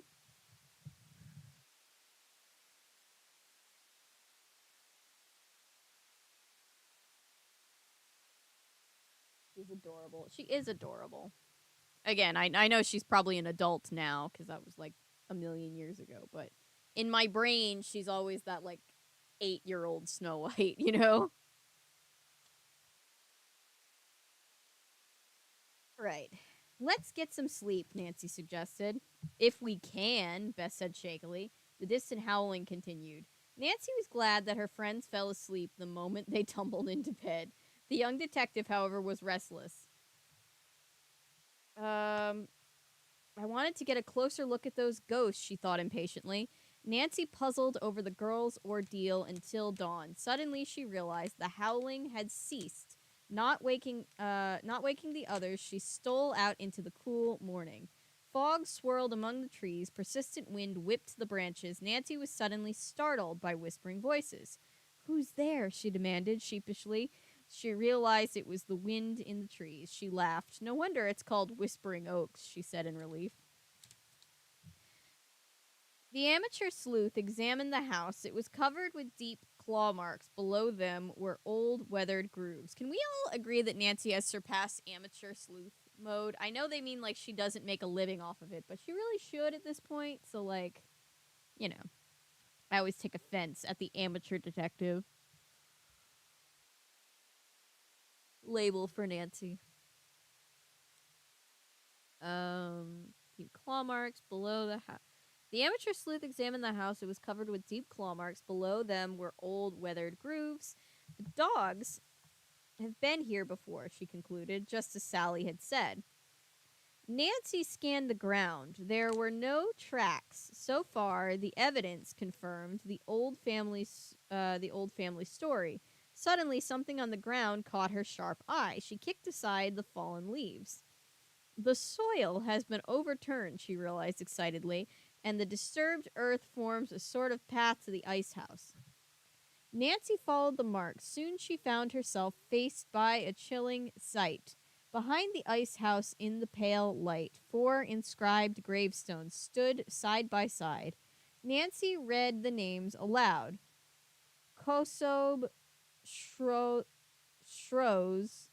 Dragons, and Neskane. Puzzled, she memorized the dog's strange names. I must ask Sally about them, she resolved. I'm going to take a wild guess and say that those letters all unscrambled together to form some kind of secret message. Again, Nancy contemplated the pathways. There was a flaw in the story. They're not tracks, she mused, but these ghosts do disturb the ground as they move. Suddenly, her thoughts were interrupted. Through the trees, she was startled to see 2 men talking. Nancy ducked into nearby foliage. Stealthily, she crept forward. When she got as close as she dared, the voices reached her. You better buy plenty of them, the older man said in a stern tone. We don't need trouble with those girls here. Nancy did not like the way the tall, powerful man said those girls. He had graying red hair and a cruel look on his mouth. His dark eyes shifted nervously. His younger companion looked worried. He stifled a yawn. Oh my god. My brain. Ugh. My brain was just like, bet. This angered the other. Now get going, he growled, and don't you dare miss him. The younger man was dark and, although smaller, seemed equally powerful. His face was kinder, but Nancy was sure the 2 men were related. Are they? She wondered, shifting her position. Just then, a loud crack resounded through the woods. Nancy had stepped on a fallen branch. The two men started, then disappeared. Nancy burst from her hiding place to follow, but they had vanished. She walked pensively back to the graves. I wonder who the him is they're afraid of missing. Nancy decided to return to the house. Again, she passed the strange igloo-shaped ice house. Curious, she ventured to the opening and peered down into the cool darkness. Suddenly, she was pushed roughly from behind. With a cry, the young sleuth disappeared down into the dark hole. In the hole. Meanwhile, inside the house, Nancy's absence began to alarm her companions. Where can she be? Sally wailed. What if she went outside before daylight?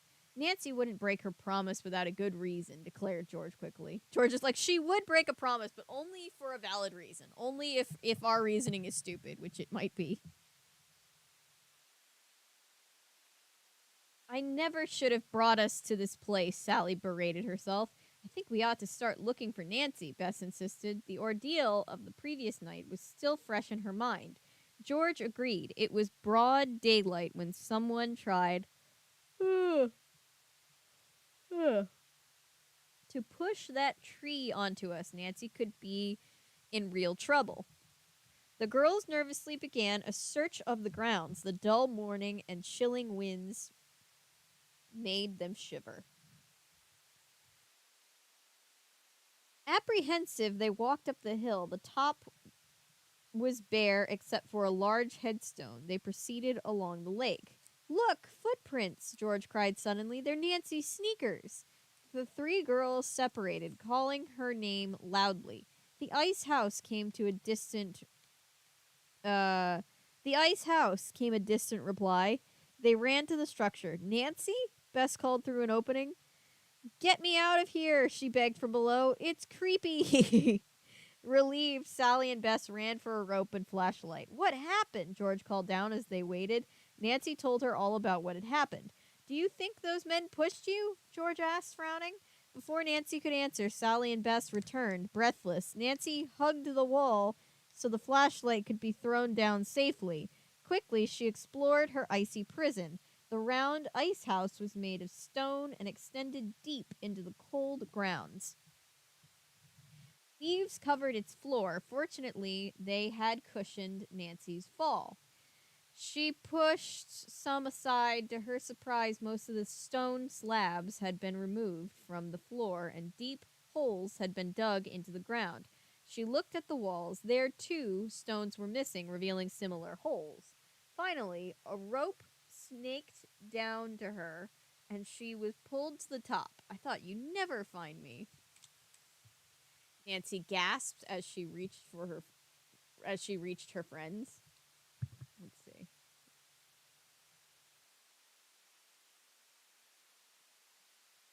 It is a French cartoon, so it was part of our France stop. She's a freelance detective at this point, yeah. No, not the charging of the headphones again. Oh. I know.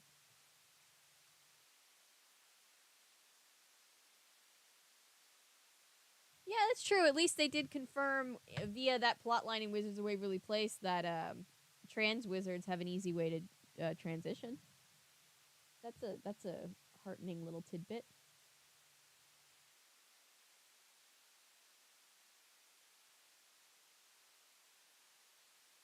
I always just thought that was a very funny but very creative way for them to be like, quick, we need this actor, but this actor can't be here. What do we do?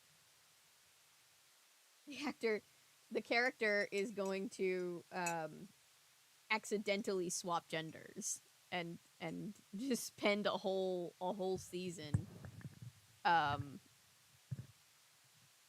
just as a different gender.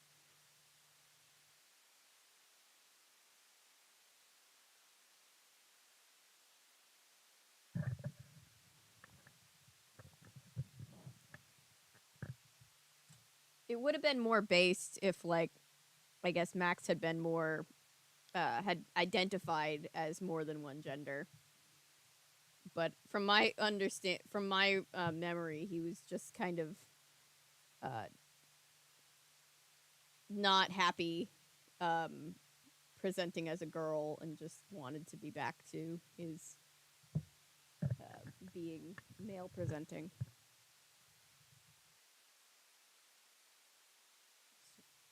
Shape shifting being. There you go.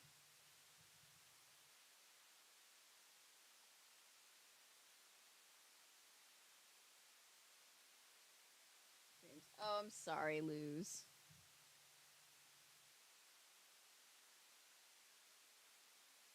Yes, Totally Spies is a French cartoon.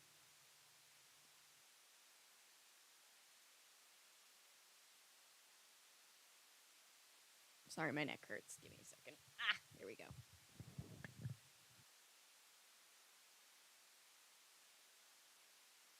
Oh my god, it's almost 10 o'clock. Good lord.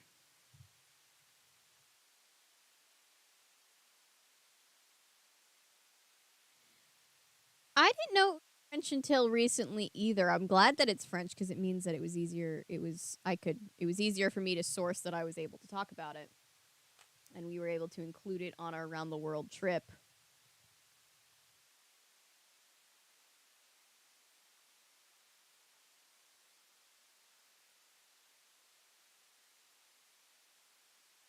It's just so funny that it would have an American dub.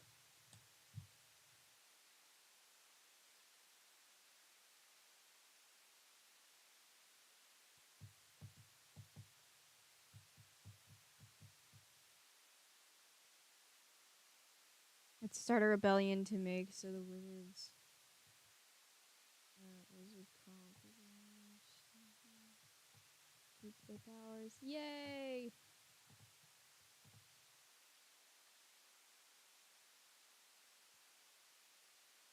Owl housing the fudge out of wizards of Waverly Place. Yes. Owl House is such a queer affirming cartoon, and I love it for that.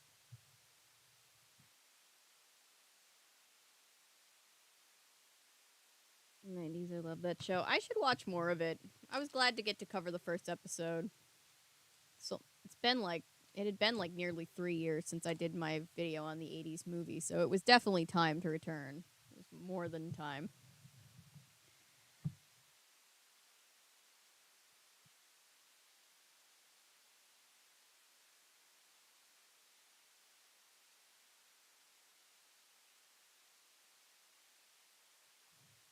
Hmm. All right. Not another word, George commanded. Shivering, Nancy was led back to the house and a roaring fire in the fireplace. Only after some breakfast did they allow the girl detective to tell her story. She ended by thanking her rescuers. You could have been seriously injured, Sally said with concern. It was probably that tree chopper, George remarked, or those strange men you saw. But those men are Tras Sabac's sons, Sally protested. My family trusts them completely. She apologized for not wanting the girls for not warning the girls that the men still lived nearby. The older man, Red, hey, Red Knot. There's a that was a character in the game. Worked here with Trass as a boy, and Jimmy, the younger one, joined Red after Trass's death. They keep an eye on the farm now. Nancy listened thoughtfully. The dogs were apparently specters, but whoever was trying to harm the girls was very real. They would have to live close by. Red and Jimmy were obviously suspects, but why would they not want us here? Nancy reflected. As the girls exchanged guesses about their incident, Sally was quiet. Suddenly, she said, It's too dangerous here. Ghosts haunt us at night, and now someone tries to harm us during the day. I think we should leave. We'll walk down those to the store and intercept my husband. Once we're there, we can phone Red and Jimmy with the help of Jeff. With their help, Jeff could move the tree so we'd be able to come back for your car, Nancy. Then we'll leave the farm and its ghost forever. Her eyes brimmed with disappointed tears. The others were stunned. Sally, we want to stay. Nancy assured her. The others nodded. We'll make a bargain, she urged. If we can't solve the mystery before Jeff arrives, we'll go back. Sally hesitated a few seconds, then gave each one a grateful hug and agreed. I'd like to solve the mystery surrounding this place, Nancy quickly said. Tell me, why are those holes in the floor and walls of the ice house? The friends could offer no explanation. We could ask Red or Jimmy if we see them, Sally suggested. We'd better get him to move the tree for Jeff in any case, Nancy added, as she scribbled on some paper. What do you think of our ghosts' names? They stared at the four words in puzzled silence. We were instructed to put the dogs' correct names on the stones, Sally said. They were always called by nicknames. My grandfather eventually found the real names on their pedigree papers. Um, they sound like Indian deities, Bess remarked. Not names for pet dogs. All the girls agreed the names were unusual. Interesting way to put that, but okay. Did the will leave instructions for their own epitaphs? George asked, but I don't. Yes, but I don't remember the inscriptions. Sally answered. Let's go see them, Nancy urged. The four girls soon reached the hilltop gravestones.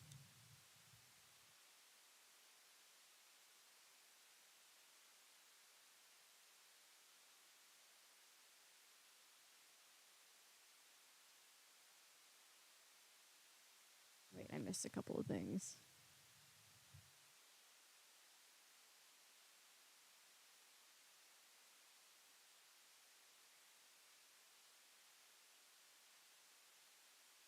The latest British media series. Well, the last thing we did on our England stop was Don't Tell the Bride, which is pretty funny. Um,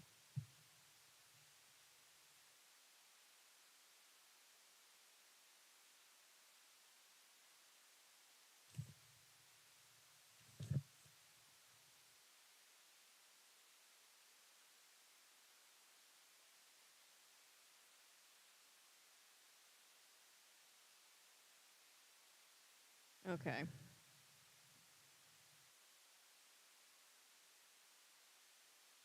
Where did I leave off? I lost my place. Hang on.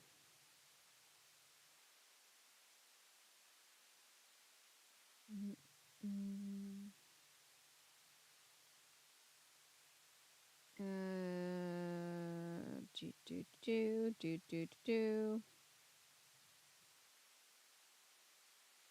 Where was I? Sorry, I completely lost my place. Also, I hope when they said this up here, they meant deities from India. um, Remember the inscription, Sally answered. Let's go see them, Nancy urged. The four girls soon reached the hilltop gravestones. Below the conventional inscriptions were the enigmatic words, Whosoever loves us shall hold us forever through the pages of time. That's weird, Bess commented. I wonder if it's a clue, Nancy said as she started down the hill.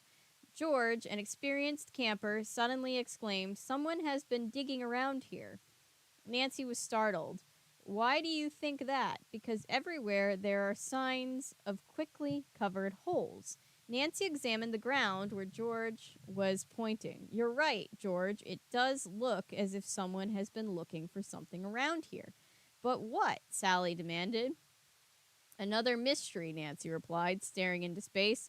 Maybe whatever it is has some connection with that episode in the ice house. The girls finally returned to the house. They all shuddered as Nancy pointed to the splintered claw marks. She also related her discovery of the pathway of disturbed soil. Sally sighed. This detective work only seemed to uncover more mystery. That's it, George grinned. We find the clues, then Nancy figures it all out. The young detective seemed not to hear her. She was deep in thought. She was ignoring you.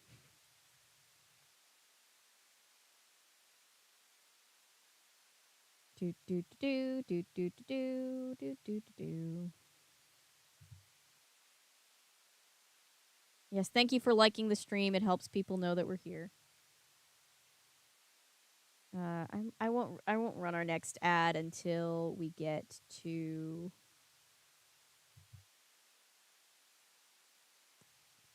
the end of this story, because I think we only have a few more pages for this one. Maybe not. Oh, we have more pages than I thought, but still, I'll run it at the end of the next story.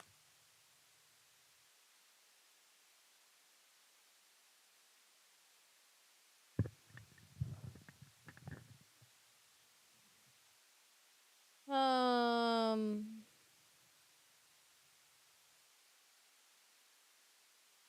was I?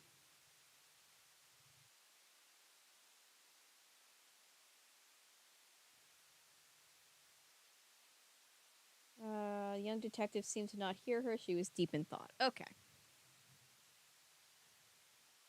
Thank you. It is the Project Hope hoodie that Project Hope sent me after we did that fundraiser for them last holiday season.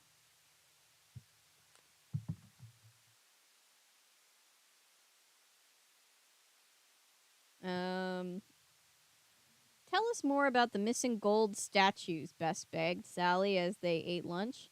Well, my grandfather thought that they were still somewhere at Whispering Oaks. That's really why he went to the farm that night. He was worried, though, and none of us had looked for them since. All at once, Nancy had an inspiration. What did the McDonalds enjoy most in their lives? She abruptly asked Sally.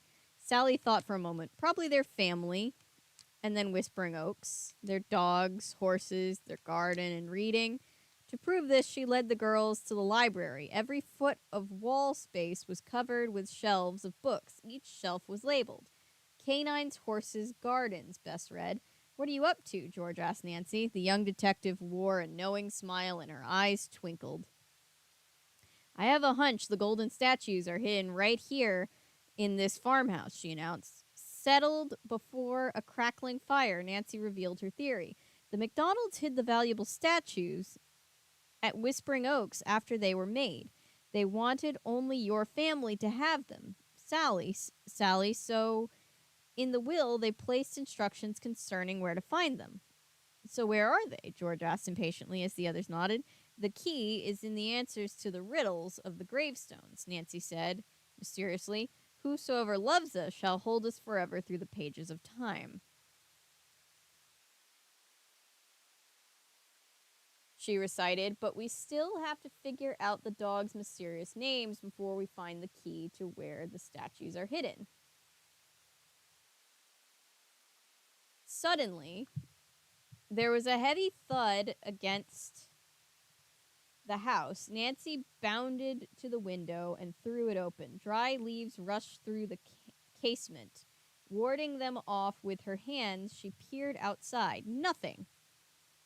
I wonder if someone was listening outside the window, Nancy thought. Red or Jimmy? And if so, why? Nancy returned to put the dogs' names in front of the girls. Bess grabbed a dictionary. For a while, they studied the strange words. Those ghosts could tell us the answer, George remarked with a grin. Maybe they're trying to, Nancy cried. To the others' astonishment, what if Trask was wrong and the dogs haunt the farm because their statues have been recovered by the McDonalds? They tried to enter the house to tell us that the statues are inside. Sally seems struck by... Wait. What if the dogs haunt the farm because their statues have... tell us that the statues are inside. Sally seemed struck by what her friends had said. I have a plan, Nancy continued. I want to watch the ghosts tonight. Nancy, please don't take any risks, Sally implored. She was still convinced that the ghosts were evil. Jeff will be here by then, Bess reminded her. He'll help us. George and I will slip outside before 9 and hide, Nancy planned, where we can watch the ghosts move toward the house. I'm sure it will give us some answers.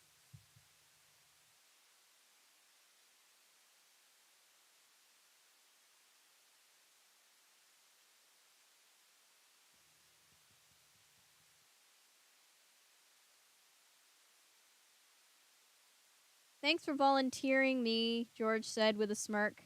Sally jumped as a loud knock sounded at the door. Expecting Jeff, she ran to it. Red Sabach loomed into the room. He spoke to her, then left hurriedly. Jeff is going to be late, Sally announced with dismay. Jimmy has just returned from the store. Jeff is there, but his car has broken down. When Jimmy left him an hour ago, Jeff told him he would try to arrive here before dark. I'm sure he'll make it, Nancy said encouragingly. Did you ask Red about all the digging? George asked, pursuing Nancy's discovery. Sally answered distractedly. He knows nothing about it. Told me girls who stay in haunted houses often imagine things or exaggerate them. Please. And promised to help move the tree. George was incensed. Imagine. Exaggerate. I think those holes mean that Nancy isn't the first one to think the missing statues are here. The others agreed. Nancy thought of the stranded Jeff. She had hoped he would be here to help with her daring plan. Let's find hiding places while it's still light, she suggested. I'll watch the gravesite. George, suppose you keep an eye on the house. The two girls went outside while the others prepared dinner. Eventually, Nancy and George found suitable hiding places. Nancy, look over there, George whispered suddenly. The Sabach brothers were watching them intently. When they saw the girls staring back, they hurried away toward their cabin. Nancy and George exchanged suspicious glances and went back inside. Over dinner, the four girls discussed the plan. They agreed to use flashlights for signaling. Two flashes for clear. The light left on, trouble. 2 hours passed. A pitch-black night descended. Jeff had not arrived. Sally paced the floor. We'd better hide, Nancy finally announced. It's already 20 minutes to 9. As Sally wrung her hands, Nancy tried to reassure her. Jeff should be here any minute. Their companions remained visible in the house while Nancy and George crept silently out the side door, which they left unlocked in case they had to return in a hurry. Soon they settled in their hiding places. No moon, Nancy thought. A perfect night for ghost watching.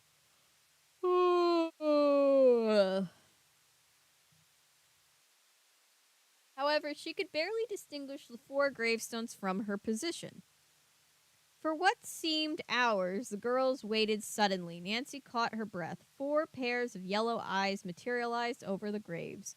Her spine tingled. Despite the horrible whimpering of the dogs, Nancy edged forward. She had to see these canine ghosts. Their eyes began roving round and round. A cacophony of chilling sounds now surrounded Nancy. She inched closer and closer, her own eyes glued to the creatures. Unfortunately, one foot caught on a fallen branch with a muffled cry. She fell heavily to the ground. The sound stopped. The 4 pairs of eyes turned in Nancy's direction. She dared not even breathe. Motionless, the creatures scanned the trees where she lay. Suddenly, they moved directly toward her. Nancy scrambled to her feet. The horrible sounds again resounded through the woods. A cold fear gripped her. 2 pairs of eyes vanished. Nancy whirled around. Snarling, the 2 creatures now stood directly behind her. In desperation, Nancy bravely raised her flashlight, prepared to fight off the animals. Something abruptly caused her to lower the weapon. One of the approaching eyes flickered. Then it disappeared. Only 3 eyes glared at her. Nancy pointed her flashlight. Summoning courage, she turned the powerful beam directly on the mysterious creature. What she saw made her gasp, but at that instant, a heavy blow hit her from behind and Nancy crumpled to the ground, unconscious.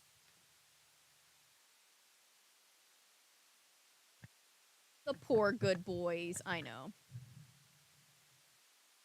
Got through a full viewing of Ghostbusters 2, only seen it in bits over the years. Seen the first multiple times. Yeah, I don't know if I've seen 2 all the way through. in years and years and years.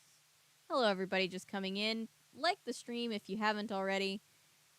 It helps people know that we're here.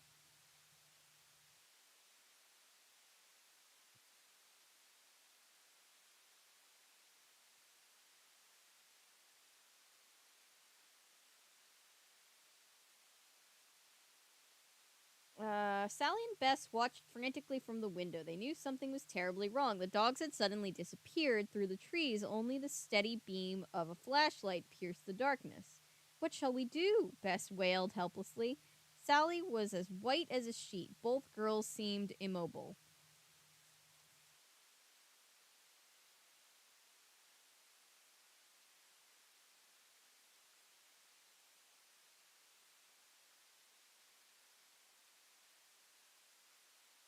Monsters channel and freebie. I still need to check that out. That would probably be very fun.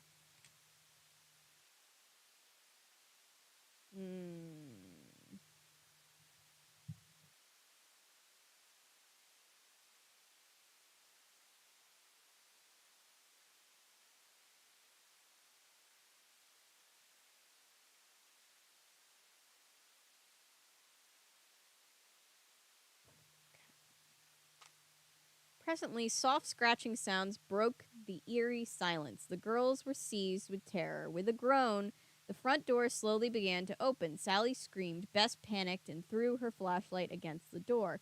There was a crash as it shattered against the wood. Hey, what's going on? A surprised male voice cried out.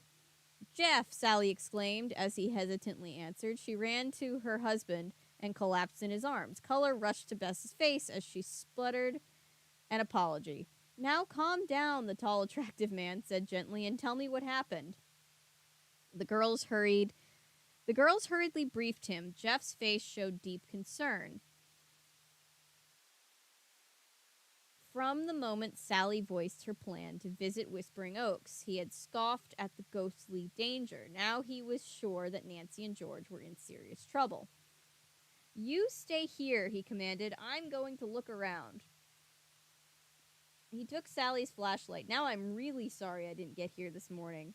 Sally and Bess looked puzzled. Didn't Red give you my phone message that I'd arrived at noon instead of 6? Jeff asked.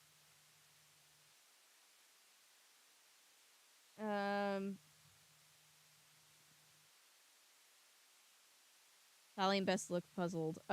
Sally frowned. He told us around 6 that when Jimmy left the store at 5 o'clock, you... 5! Jeff exclaimed. I met a man who told me he was Jimmy Sabak at 11:30 this morning. I stopped to buy something. When he came out, he was standing there with packets of batteries in his hands. My car wouldn't start, so he offered to take a message back to you. Why did Jimmy go down to the store this morning and wait until 6 to tell us you were there? Bess questioned. Jeff frowned.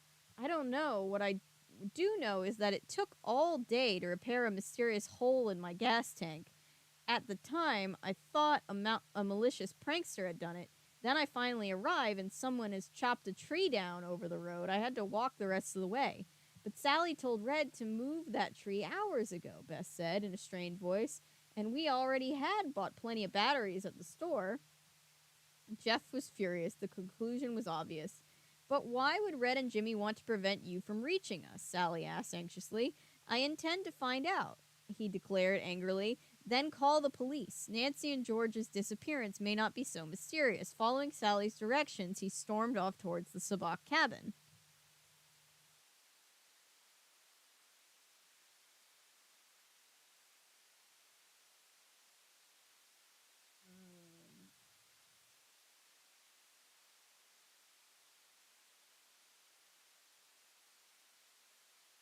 That's So Weird is on Tubi. Thank you for the reminder. I will check that out.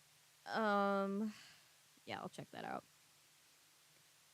I'm saving Canada for last because there's a lot of things that are like Canadian American hybrid shows, I guess, for lack of a better word, that I can't cover until the strike is resolved, but I do want to cover them on a Canada stop. So I'm hoping that if they can get a good deal this week, then maybe by next week we'll be able to do that, and then that'll bring our world tour to a close.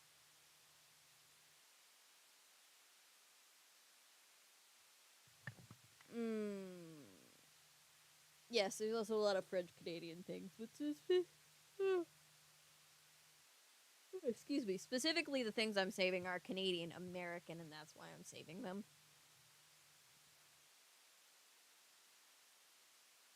Yep, still got to do that last McDonald's cartoon.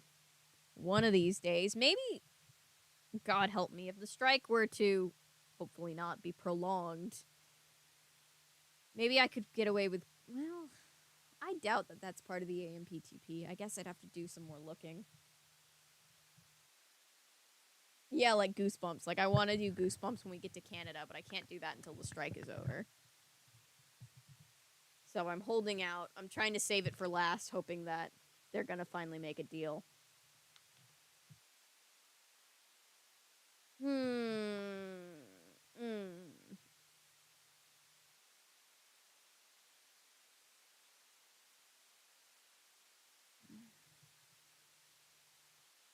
Yep. Probably the same with Are You Afraid of the Dark? Yep. All that good stuff. Especially being spooky season. I would love for them to get a good deal so that we can cover all of that. Sorry, I'm exhausted. I'll probably read one more story in this book and then save the other 3 stories for next time because I'm fading fast.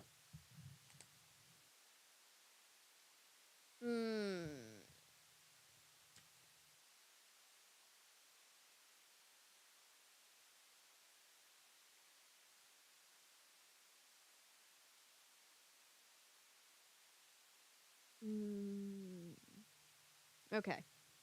Nancy's eyes fluttered open. She blinked to confirm that she was in total darkness. Her head reeled as she tried to use all her senses. The young detective was bound and gagged, propped against a wall on a hard floor. She could smell mothballs. Restricted hand movements told her that the walls and floor were wooden.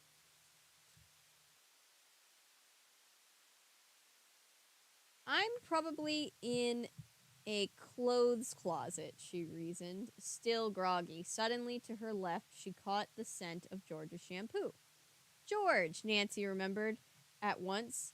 Her head cleared as she wriggled toward her friend. Abruptly, she collided with George's inert form. Nancy placed an ear to her body. She was still breathing. I must get us out of here, Nancy thought frantically. George could be seriously hurt. Suddenly, angry voices reached her ears. She moved with difficulty to what was apparently the door. Red and Jimmy Sabak were outside. They were arguing. I'll never give it up, Red shouted. But she saw me, Jimmy returned angrily. Nancy could now clearly recall what her light had revealed. The ghostly creature before her had been a man, his body completely covered in black material. On each hand was a black glove with 2 yellow eyes attached. The girl has ruined everything, Red shouted back. They'll all pay for snooping, he snarled. Don't hurt them, Jimmy cried out. Dad would never have approved of this. He only scared people so he could look for the gold statues. You're going too far. If you hurt them, he warned, you'll what? Red taunted. Leave? He added. Okay, brother, we'll both leave. But with those statues. What are you going to do? Jimmy asked worriedly. Red gave a cruel laugh. I hate to admit it, but that pesky detective is getting pretty close to where the gold is.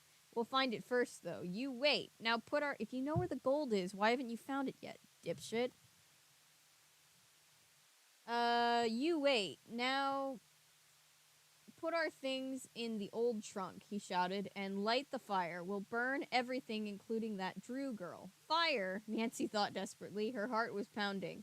She strained at her bonds. To her amazement, they fell away easily. With no time to wonder why, she removed the gag and groped for George. Her ropes,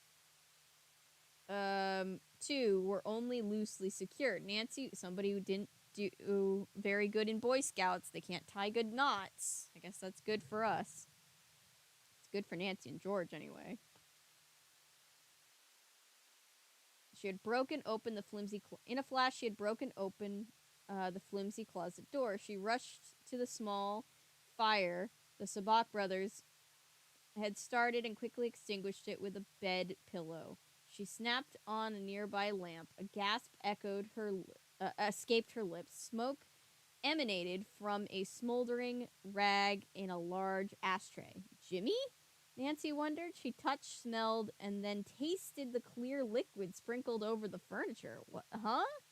He used water instead of kerosene, she realized with relief. He never even tried to burn us. At that instant, a tall, sandy-haired man burst into the cabin. Nancy Drew? He panted. Jeff Butler? She returned. Am I glad to see you? He cried. Nancy did not waste words. She and Jeff exchanged stories.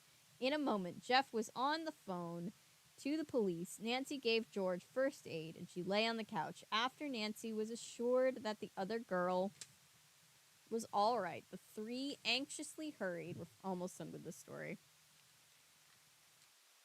The three anxiously hurried back to the farm. Dawn broke as Whispering Oaks came into view. Nancy dashed ahead. The house seemed strangely quiet. Suddenly, the Sabak brothers staggered out of the front door. Red wielded an axe in one hand and a book in the other. I won't let you do it, Jimmy hollered as the men struggled. Suddenly, Red saw Nancy and the others. Realizing he was trapped, he gave his brother a hard shove, dashed to his truck, and sped away. He won't get far, Nancy said. As they reached Jimmy, a police siren wailed in the distance. I know, Jimmy mumbled. I never moved the tree. Nancy smiled at Jimmy and then helped him to the house. Sally and Bess rushed forward. They had been cowering in a corner, terrified. There was a confusion of voices. Finally, Nancy managed to settle everyone into chairs. The complete story was revealed. So all along, the Sabak family was pretending to be ghosts to scare us away, Sally exclaimed. That's right, Nancy said. They needed a way to look for the statues. I don't think Jimmy wanted any more to do with it, though. She glanced at him. He seemed exhausted. At that moment, a police car pulled up. Two officers escorted Red Sabak into the house. His face was livid. We apprehended him down the road, trying to remove a tree, an officer explained. I told you to move that thing, Red screamed at his brother. Jimmy didn't want you to get away, Nancy defended him. Red's face became almost purple with rage. He lunged at Nancy, but the officers restrained him. I'll tell you everything, Jimmy suddenly declared. My father knew that the McDonalds had hidden the golden statues on the farm. When they died, Trask became obsessed with the idea of having the gold, but he needed a safe way of searching for it. Then, Red invented a story about the mistaken burial. He was always clever. Our father buried the dogs up on the hill, as the McDonalds wished, but Red told him to tell the family that by mistake he had buried the dogs behind the ice house. Then the two of them moved away from the farm and circulated the story about the ghost dogs. Red thought the idea of the battery-powered gloves with the eyes. He thought of that idea. He was also good at imitating animal sounds. Later, after I joined him, we played tapes from hidden speakers in the trees. What about the claw marks? Nancy asked. Those were made with a little steel rake placed in the gloves. Red was scared when you arrived, he continued. He tried to stop you with the tree. He also sent me down to the store to stop Jeff and buy fresh batteries. We used to listen at windows. Red was really worried because he could see that Nancy was too smart. So he pushed her down into the ice house to hurt her. That was when I decided I had had enough. I didn't move the tree, and I never replaced the batteries in the gloves. You also helped us escape from your cabin, Nancy added, relating the incident to the police. You idiot, Red shouted. The police, that's why they weren't tied very well. That makes sense. The police led both men away after explaining that because of Jimmy's conduct, they were sure the judge would deal lightly with him. Alone again, Sally beamed at Nancy. Now we finally live in this grand old place, she cried. It's a shame the statues were never found, George remarked sadly. Nancy's eyes twinkled again. I think I know where they are, she said, smiling, and I think Red, with my help, was very close to finding them, judging from what was in his hand. The others stared at her. The young detective wrote the letters of the dogs' names on 4 separate pieces of paper and handed them around. Rearrange the letters, she instructed, and see what common words you can come up with. I knew it.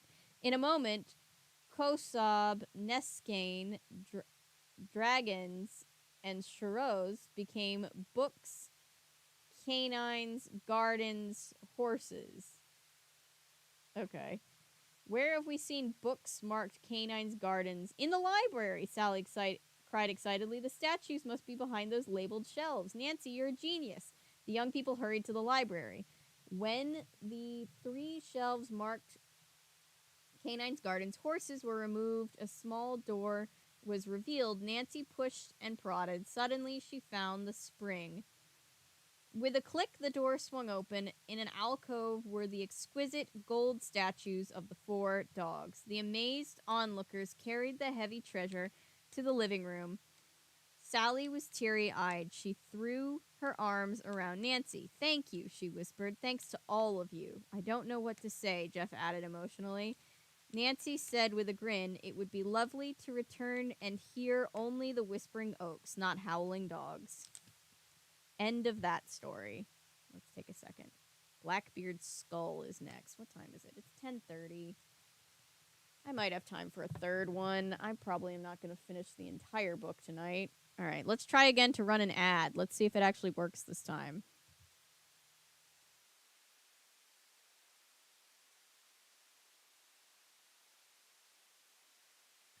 Is it working? Did anybody see an ad? I have no idea if it's actually working.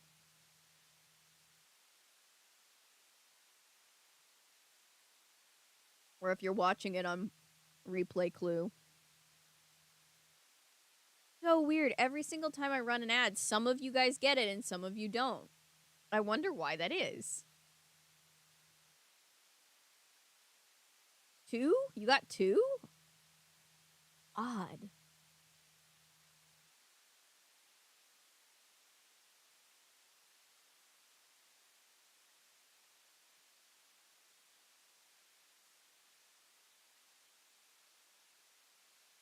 Maybe it's not sending phone ads. I'm not sure.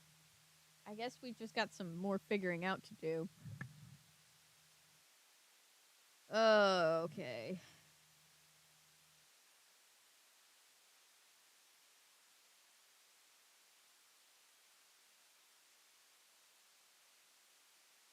All right. Well, it kind of worked, maybe.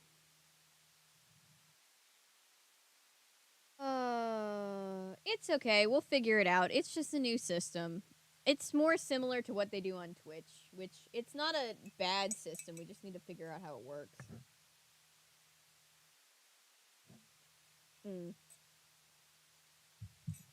I finished all my hot chocolate. Now I'm sad. Guess I'll just drink regular water.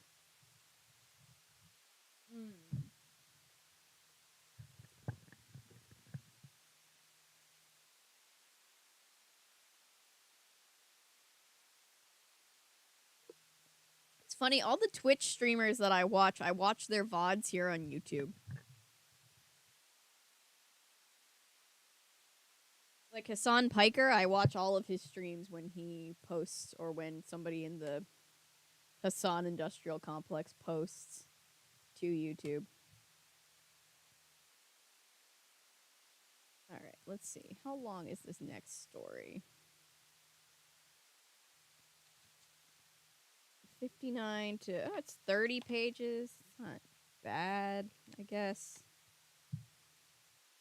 Slightly longer than what the other ones have been.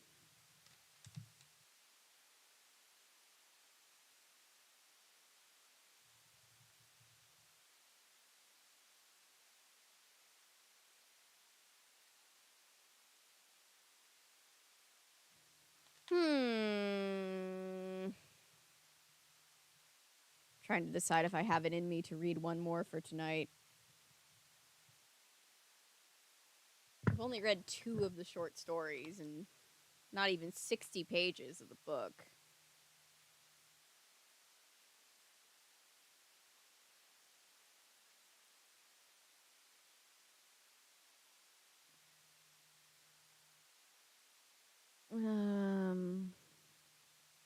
Oh, I should probably put on Let me put on Goodreads that we're reading the book, by the way, before I forget.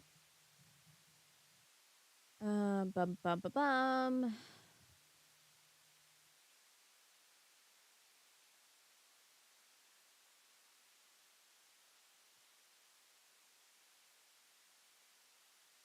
Let's see. Nancy Drew Ghost Stories.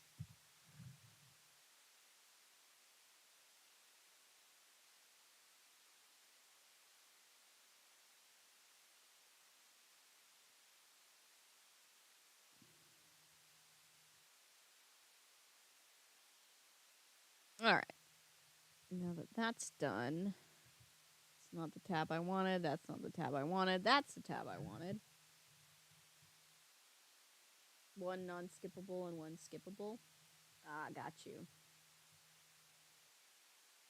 Let's do this. Let's read 1 more for the night, and then we'll have done half the book, and then the other half we can save for. Let's aim for Friday night, but we'll see. Let's do that. I was hoping to read the whole book tonight, but apparently that's just not happening. I don't know why. It's just slower going with this one. Okay. Blackbeard's Skull is the next story we have. Good morning, Nancy Drew called out cheerfully as the park ranger walked up the sandy path. Nancy and her 2 girlfriends, Bess and George, had rented a cottage at the harbor of a small island off North Carolina. I hope you're ready for your private viewing of pirate gold, Nancy, pleasant middle-aged Ranger Lane said with a chuckle. Most people vacationing here on Pelican Island don't get out of bed this early.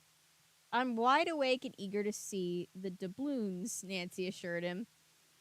As they walked around the harbor in the to the ranger station, Lane told the attractive Titan-haired 18-year-old that a local slammer had dredged up the doubloons off the northern coast of the island. Pelican, the ranger explained, was a pirate hideout, as were other islands in the area. Blackbeard was killed not far from here in 1718. The governor of Virginia financed a ship with his own money and sent it down here for the sole purpose of putting an end to the pirate. Must have taken a clever and brave man to kill Blackbeard, Nancy commented.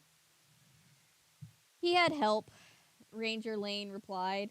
Lieutenant Robert Maynard needed 5 bullets and 20 stabs of his sword to kill Blackbeard. Maynard cut off Blackbeard's trigger warning. This is a Nancy Drew book. Blackbeard cut off Black. Blah, blah, blah, blah. All of that got messed up in my head. Maynard cut off Blackbeard's head and stuck it. Well, thank you, Jonathan, for the $5. Nancy Drew, in the case of the missing ad revenue. Oh, thank you. Ad revenue on streams has never been the driving force of revenue for us as creators here, but it is a help. And so now we're all just trying to figure out how the everything works now. Thank you, Jonathan. That's very kind.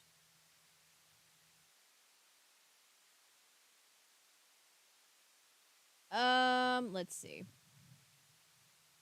Stuck it on the bow of his ship, or so the story goes. You should hear old George Habab sing the song he made up about Blackbeard's death. Could the doubloon on exhibit have belonged to Blackbeard, Nancy asked. It's possible, Ranger Lane answered. If so, I'd better watch out, he added with a wink. Blackbeard left a deadly curse for anybody who stole his loot. The ranger slowed down his walk. Here's the station. The ranger station lay by the island's main docks. A flat wooden building, it looked like a small warehouse with no windows and only one large door. The Coast Guard built this during World War II to house naval equipment, Ranger Lane explained in response to Nancy's puzzled expression. Someday we hope to put a real station. Ranger Lane unlocked the heavy wooden door and pushed it open. Here's the old chest, he began to say, then gasped. Nancy followed his blank stare. A skull rested on an old piece of ship's bow in an otherwise empty corner. The doubloons! They're gone! The ranger exclaimed. He glared at the skull, then whispered, Blackbeard. The ranger began to look around. I don't see how anyone could have gotten in. He's like, yes, the only logical conclusion is a long dead pirate. Pirate Ghost. Pirate Ghost would be a great name for a band. When did you last see the gold? Nancy asked. Yesterday evening, the ranger replied. I checked before I locked up for the night. Maybe this is part of the curse. Did anyone else have access to the room after you left? Nancy gently questioned the agitated man. No, I have the only key, Ranger Lane answered. Wait, he added suddenly. My assistant, Arthur Huber, I'm not sure how it's supposed to be said, ran back for a minute to get his glasses, but he didn't carry anything out. There was a strong, clear plexiglass cover bolted to the chest to safeguard the coins. Besides, I trust Arthur, Ranger Lane concluded firmly. Well, that's what Sally said about those guys in the last story, so that's what she said about Red and Jimmy.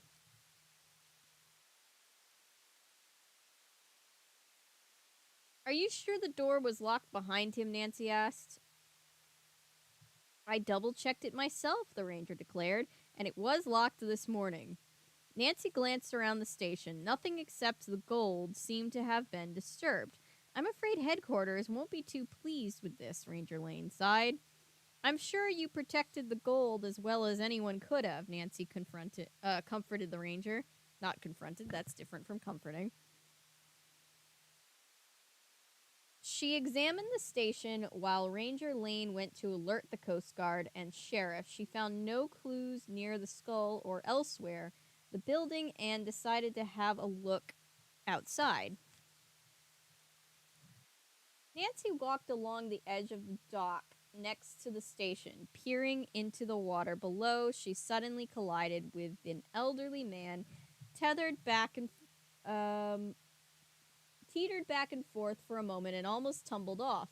Gaining back her balance quickly, she just managed to catch the old man before he fell. I'm so sorry for bumping into you, Nancy apologized breathlessly. I fear I was asleep at the helm myself, the man volunteered, in a strong British accent.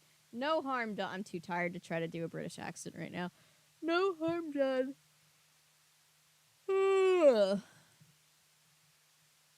Thanks to your excellent footwork, Nancy introduced herself. I'm Colin Hudson, the white-haired gentleman responded. I just arrived from England. What brought you to Pelican Island? Nancy asked. I served off the island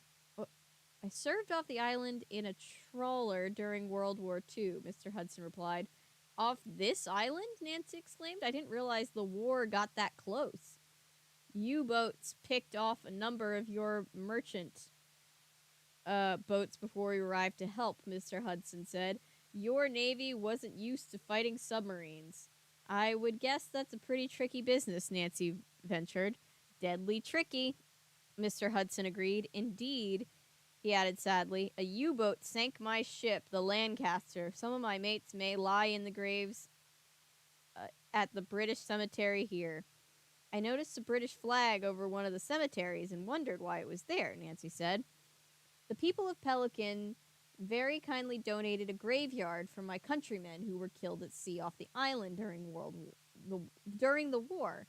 I wanted to see the cemetery and visit the wreck of the Lancaster. The elderly man told Nancy. I'm apparently too tired. Oh, goodness. Apologies. Let's see. I'm sorry your ship was lost, Nancy said softly, but I'd love to hear some of your stories of those times, and so I'm sure would my friends would you like to come to our cottage and have dinner with us tonight? Nancy asked. Mr. Hudson's face brightened. I'd be delighted, he said, smiling. I have a special island recipe I'd like to try. Nancy continued, if you don't mind, I'll test it out on you. It's 7 o'clock, a good time. She's painfully honest, Nancy. Perfect, Mr. Hudson replied. Moments later, Ranger Lane returned, and Nancy quickly explained about the theft to Mr. Hudson. Then, politely excusing herself, she added, See you at dinner. Swiftly, she followed the somber-looking Ranger Lane into his office. I'm afraid I can't report any leads, he said in a low tone. I just can't figure out how anybody got in the station. It almost makes me believe it was Blackbeard's ghost. The Coast Guard is searching all the boats in the harbor. That's the best we can do for now. Maybe they'll find something, Nancy said soothingly. I hope so, but I doubt it, the ranger replied. I certainly appreciate your help, Nancy, whether we find the gold or not. Nancy decided to take another look around the exhibit room. Kneeling on the rough-hewn wood floor, she scrutinized the skull, peering at it from an angle. Nancy noticed an odd, dark patch on one of the skull's back teeth. Wait. Okay, yeah. That was right. It just was a weird sentence. I thought I had read something wrong. Keeping this observation to herself, Nancy returned to her cottage. Bess and George listened wide-eyed as she told them about her morning. I think our sleuth has found herself another mystery, the boyish George teased Nancy. Plump, pretty Bess shivered. I don't like that skull being left there, she declared. I hope Blackbeard's ghost doesn't try to get me. Don't be so superstitious, George chided her cousin. Bess is always getting crapped on. Poor Bess.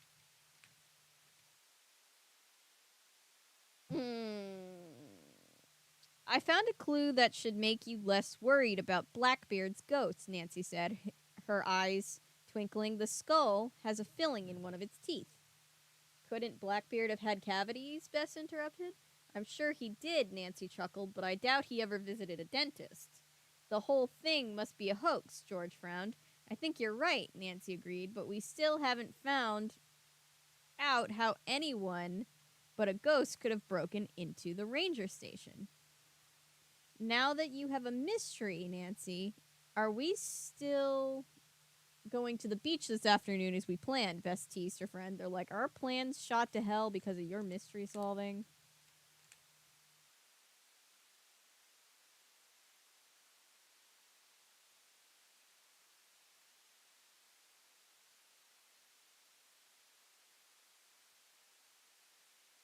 You bet, Nancy replied, smiling. Pelican Island has a lovely beach, and I don't want to miss having a swim. The girls spent a pleasant day in the water and sunbathing. I'm going to need help gathering dinner, Nancy announced mysteriously when the afternoon was almost over. Bess and George looked puzzled. I'd like to make coquina chowder tonight, Nancy explained, and we need a bucket of coquina clams. They're the shells that look like tiny butterflies, Bess exclaimed. I'd never heard of this before. I'm landlocked here in Atlanta, even though I was born on the coast. The three friends dug for coquinas in the wet sand as the waves washed back and forth around them. Soon they had filled a bucket. Guys, clam digging! No! For those of you who have watched us play Danger on Deception Island either of the past 2 years, we've annually played the Nancy Drew games. You guys know why that's trauma. Afterward, George and Bess dropped Nancy off at the ranger station on the way back. Ranger Lane had no news. He introduced Nancy to a young, slightly built, spectacled man. Nancy, I'd like you to meet Arthur Hubbard, my assistant, Ranger Lane said. Nancy here has been helping us try to solve the burglary, the ranger informed Hubbard. How did you become involved? He asked her curtly. Nancy was with me when I discovered that the gold was gone, Ranger Lane interjected. I suspect him on the nature of he doesn't like Nancy.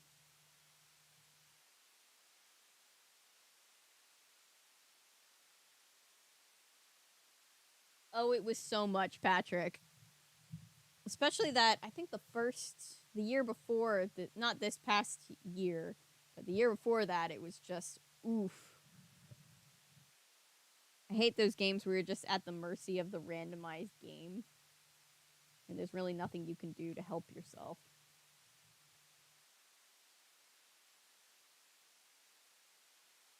I appreciate the young lady's curiosity, the assistant snapped, but I think we can handle this problem ourselves.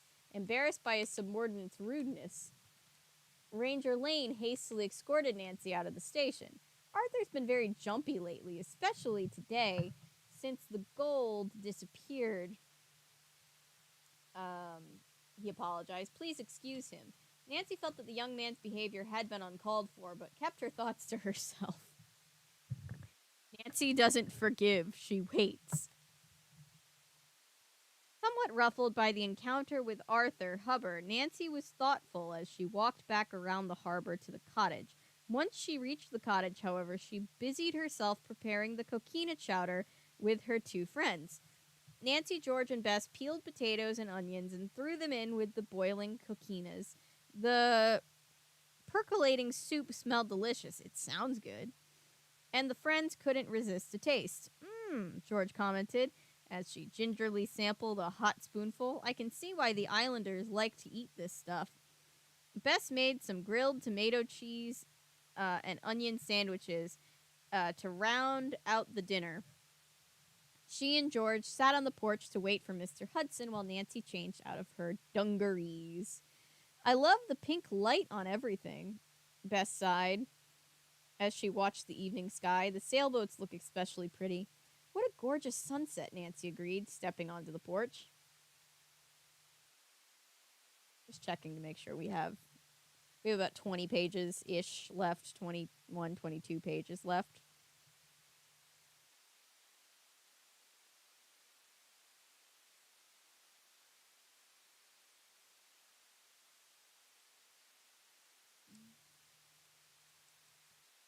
Hello, Andrew. Greetings. Rain's coming down. I hope we get more rain soon. It's like trying to feel like fall, but it's still kind of warm, so I would like the rain to come in and just kind of cool everything down a little.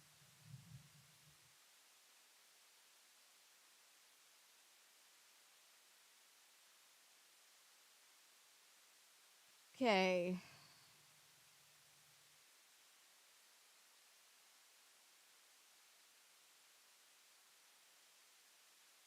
Stepping onto the porch. Mr. Hudson still had not arrived when the sun was completely gone. I wonder why he's late, Nancy remarked in a somewhat worried tone. I think I'll go look for him. We'll stay here in case he shows up, George volunteered. Nancy walked all the way around the harbor in the rapidly fading light, but saw no sign of the Englishman. Realizing she was near the British cemetery, Nancy decided to look there for the elderly man.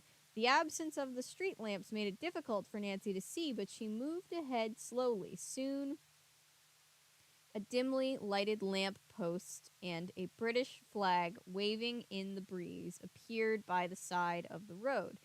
Nancy picked her way to the small fenced-in plot.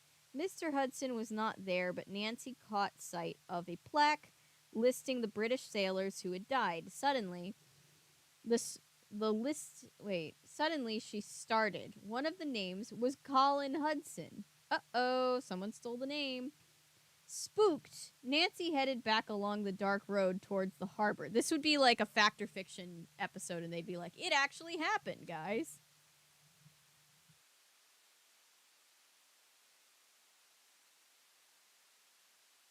Old.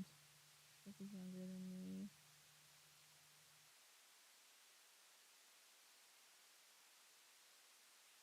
Oh no. Oh, I see. Oh.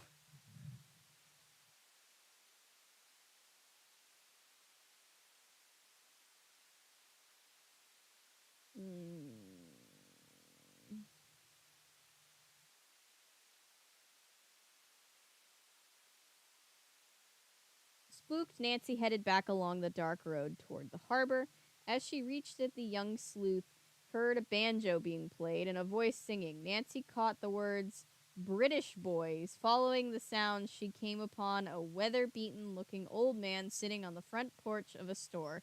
He was the singer and banjo player. Hello, Nancy called. The old man jumped. You scared the living daylights out of me, he growled.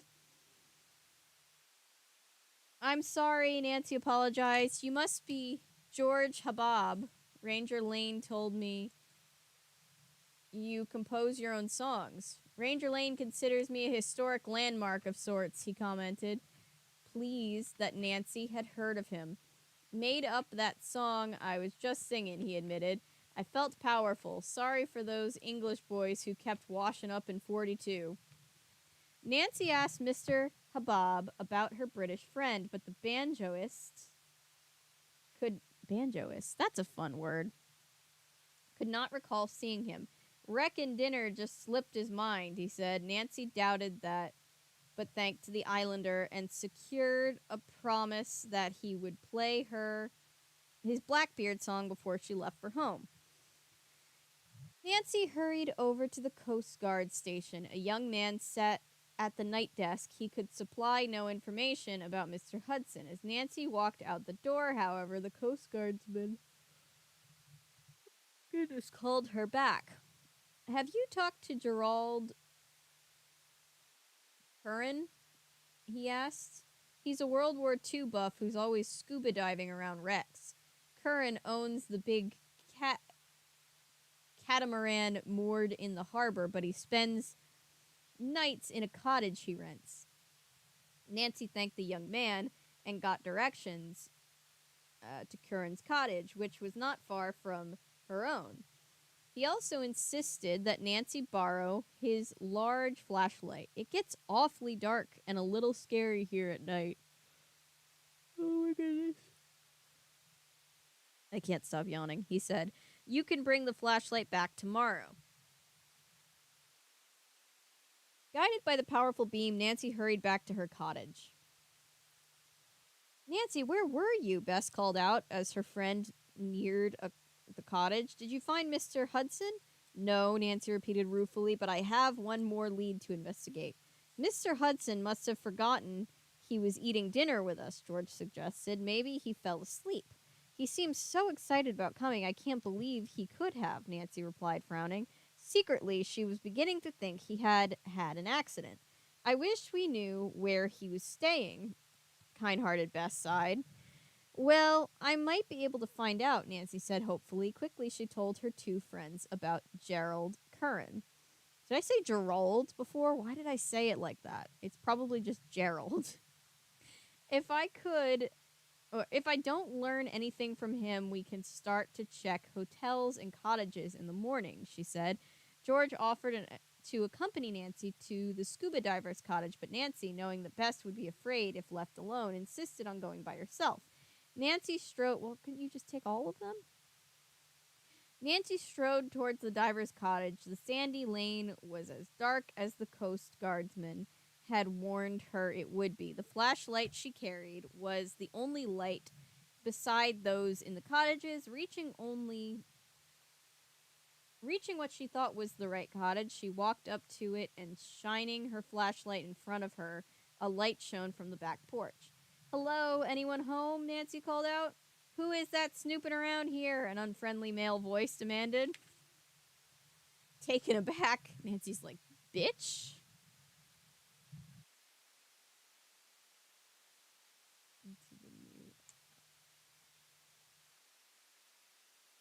Good night, Texas. Stay safe.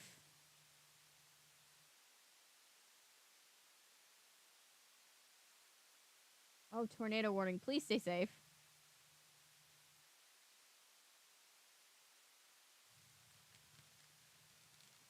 Let's see. Taken aback, Nancy identified herself and explained why she had come. I'm sorry, the voice apologized. I thought you were some nosy kid or tourist. I'm Gerald Curran, and I'll let you in. Just a minute. Nancy heard metal objects being pushed around. Then Gerald Curran opened the screen door.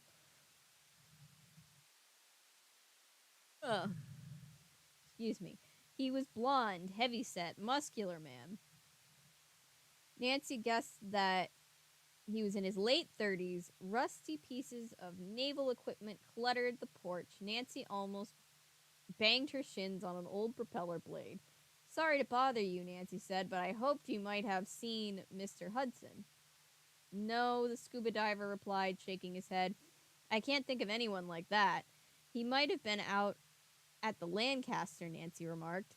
The skin diver seemed startled, but quickly collected himself. I'm sure I would have seen him if he had been, he said firmly. I pass the Lancaster every day, and as a matter of fact, I was near it most of the day today. Hudson couldn't have visited it. Why are you looking for him? Curran concluded. He's a friend, Nancy replied simply. He was supposed to come over to dinner tonight at our cottage. Is he a close friend? Curran asked sharply. Close enough that I keep an eye on him. She's like, close enough that I miss him if he goes missing, sir. Nancy announced curtly, annoyed by the man's manner. Well, I wouldn't worry about him, Curran added. Or advised smoothly. Most people like to wander around on their own when they visit the island. He's probably asleep, or maybe he saw all he wanted to and took the ferry back to the mainland. Maybe you're right, Nancy said, but was unconvinced. How did you become interested in World War II? She asked in a friendly way. Hobby, Curran answered. Also, I'm an expert scuba diver, and it seemed like a good way to combine both interests. I noticed your catamaran out in the harbor, Nancy continued. It's a beauty. Does it have living quarters? Yes, Curran replied, but too cramped for my taste. I prefer the conveniences of a cottage. Nancy nodded. I'm sure the cottage is more comfortable, but I'd love to see your boat sometime. Curran seemed somewhat irritated. It's not very interesting, he muttered, but perhaps I'll show it to you sometime when I'm not busy. Where are you staying? In the Monroe cottage on the harbor, Nancy informed him. Are you here alone? Curran asked. No, with friends, Nancy replied, but I could easily be diverted for a look at your catamaran or World War II wreck. The girl felt that Curran knew more than he was volunteering, and she wanted the opportunity to interrogate him further. If I find time, I'll come by, Curran said. Now, if you'll excuse me, I have work to do. Hang on, I need a sip of my drink. Hello, people just joining us. We are reading the first 3 of the 6 stories in this Nancy Drew Ghost Stories short story collection book. We're dealing with a ghost pirate in this current story.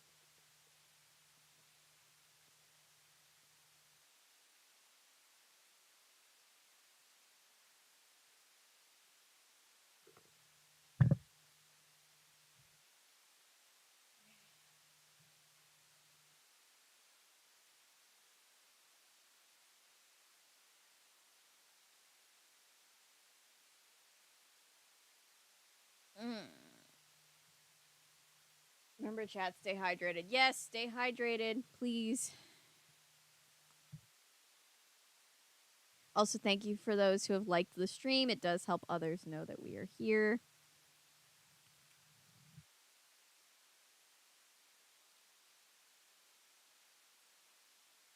Tornado warning is for South Dallas County. We're in the north, but still. I'm glad you guys seem to be safe. Hopefully everybody stays safe. Tornadoes are scary, scary things. We get more than people would expect here in Georgia, and it's just like, oof, yikes. It's always unfun. Thank you for your help, Nancy called as she walked out the screen door. Curran muttered something in reply. That night, Nancy had troubled dreams. She was glad to be out of bed at dawn and decided to take the motorboat they had rented with the cottage and visit the wreck of the Lancaster. She left a note for the sleeping Bess and George and quietly put her scuba diving equipment in the boat in case she needed it. Navigating by a map of wrecks which Ranger Lane had given her, Nancy motored out to the Lancaster. To her surprise, she found Gerald Curran already at the wreck despite the early hour. He wore scuba diving equipment and seemed not at all pleased to see Nancy. After barely waving at her, he jumped into the water. Nancy decided to go after him. Nancy's like, sus. Oh my god, my jaw just popped. I felt that it needed to pop, and then it did. And that was gross. Sorry about that.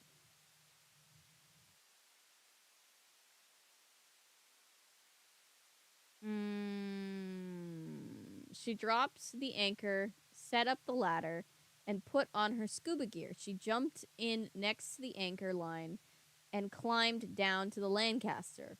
The wreck looked blurred and ghostly in the dark gray water. Nancy saw no sign of Curran. As Mr. Hudson had explained, the Lancaster was not a real ship, just a small converted trawler. Nancy thought admiringly of the British sailors who chased U-boats in these makeshift warships. Swimming around the trawler, the girl sleuth discovered a large hole in the hull where the submarine and torpedo must have hit. Cautiously, she eased her way in. Then suddenly, without warning, something sharp fell on her head. It was a headless skeleton. Oh no. Never losing her composure. Well, that's where the skull came from, at least we know that. Never losing her composure, Nancy surfaced along the anchor line quickly and deliberately. Curran had not returned to his boat. Nancy was convinced that the unpleasant man who had something to do with the skeleton. Nancy was convinced that the unpleasant man had something to do with the skeleton. She wondered why he was so determined to scare her away. Nancy swam to her ladder, took off her fins, and climbed up. She lifted the heavy air tank off her shoulders, then motored back into the harbor. The boat slapped up and down on the choppy early morning waves. Bess and George stood on the dock of the cottage, sitting on the dock of the bay, watching the tides roll away. Hi, Paulo. Everyone remembered to like the stream. Hello, Paulo. Good to see you. Spooky, scary skeletons.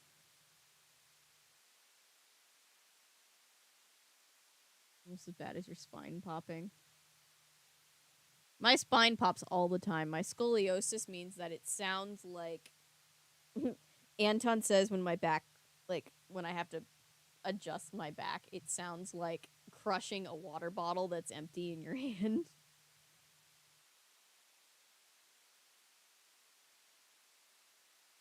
Would be fun to find, Patrick. Fun reads. Okay,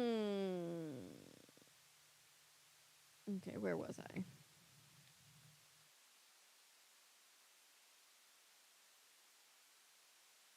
Nancy swam to her ladder, took off her fins, and climbed up. She lifted the heavy air tank off her shoulders and motored back into the harbor. The boat slapped up and down on the choppy early morning waves. I already read that, I'm sorry. Bess and George stood on the dock of the cottage. Nancy, Bess greeted her friend with relief. I was afraid you might have bumped into a ghost at the wreck. Actually, a ghost bumped into me, Nancy reported wryly. She told her friend about the skeleton. Spooky, scary skeleton. Bess flopped down weakly in a chair on the dock, but George spoke up angrily. That man, Curran, is no good, she declared. I'll bet he was responsible for this ghost. Nancy agreed. She sat down in a chair next to Bess and looked thoughtful for a moment. Suddenly, she jumped to her feet. I think our detective has a hunch, George said knowingly. Nancy smiled at her friend. You're right, George, but before I follow it, I think we should ask for more. We should ask for Mr. Hudson at the hotels and cottages. That will take a lot of asking, George commented. This island is packed with places to stay. Let's get started, Nancy urged. Nancy's like, well, sucks to suck. Get looking, I guess.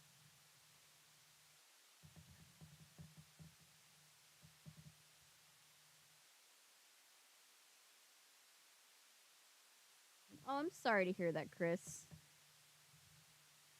I hope she gets through that and recovers um, hassle as hassle free as you possibly can with a surgery.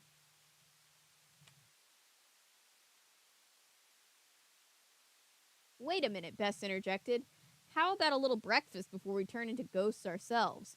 George and Nancy laughed and admitted they were ravenous. Bess scrambled eggs, baked delicious cornbread, and fried some bacon by the time Nancy had showered and changed out of her swimsuit.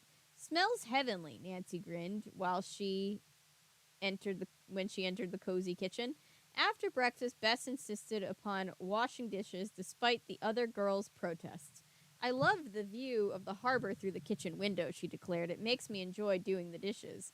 I'm eager to look for Mr. Hudson, Nancy conceded, but I claim cleaning up after dinner tonight. Nancy and George divided the hotels and cottages for their hunt. I'll take care of the ones on the other side of the harbor, Nancy suggested. Maybe you can get a look at Gerald Curran without his recognizing you. I'd like to punch him in the nose, George announced stoutly.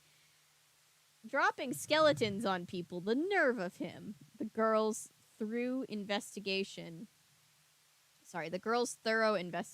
took Nancy and George most of the day and netted nothing. Mr. Hudson seems to have vanished into the air, George complained when they met back at the cottage later that afternoon. Nancy remembered the list of names in the British, so Bess just didn't go. I guess they just didn't need Bess. Bess was doing dishes all day.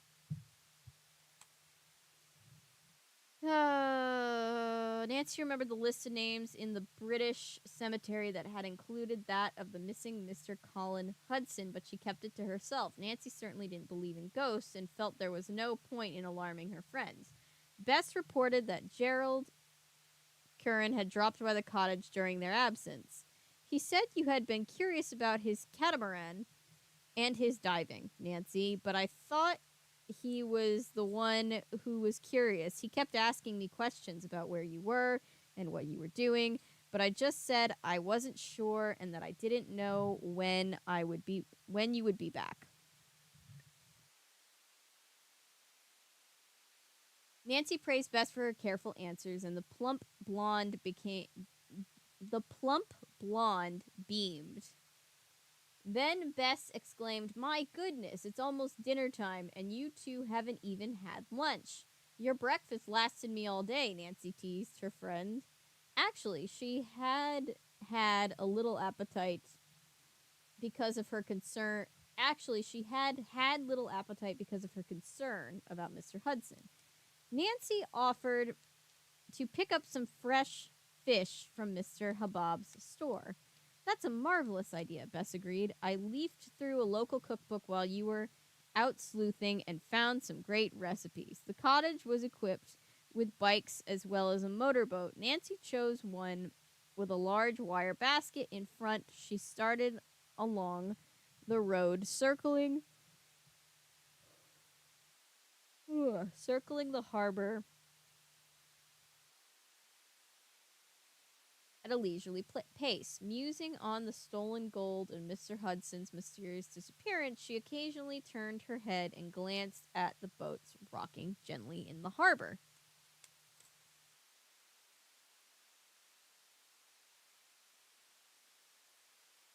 Hang on, I need another sip of my water. Give me a second.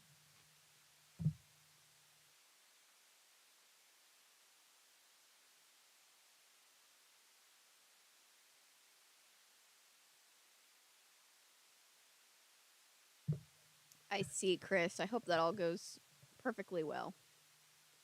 Sending good thoughts and vibes and things.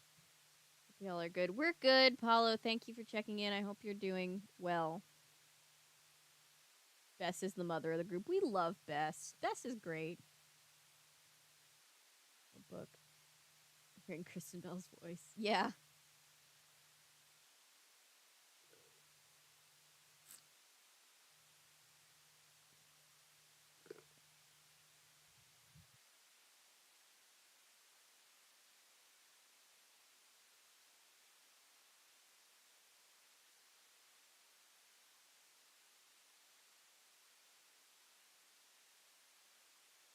only Gus the spider. That just reminded me of what was that show on Nick Jr. back in the day, like back in the 2000s. It was like Miss Sunnybrook's something friends.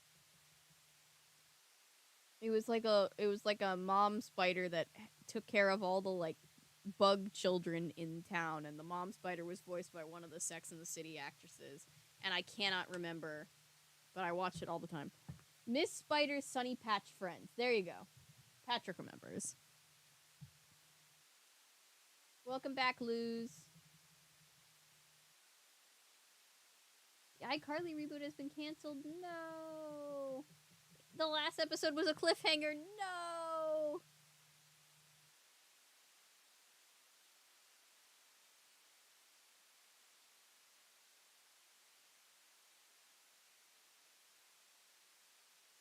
It was kind of just a niche, like, little kids show in the 2000s.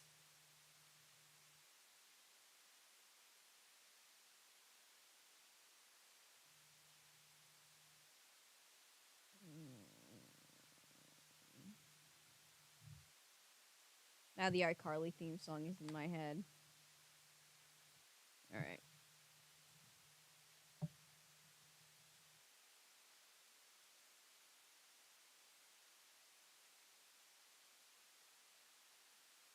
Okay, so we're on page 76. Wait.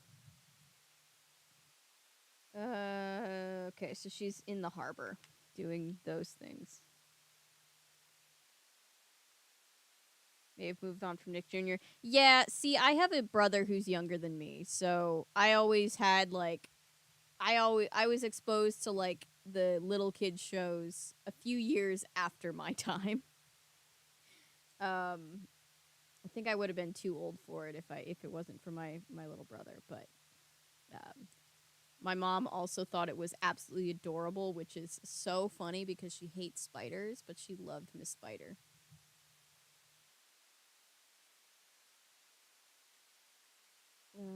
Bum, bum, bum, bum.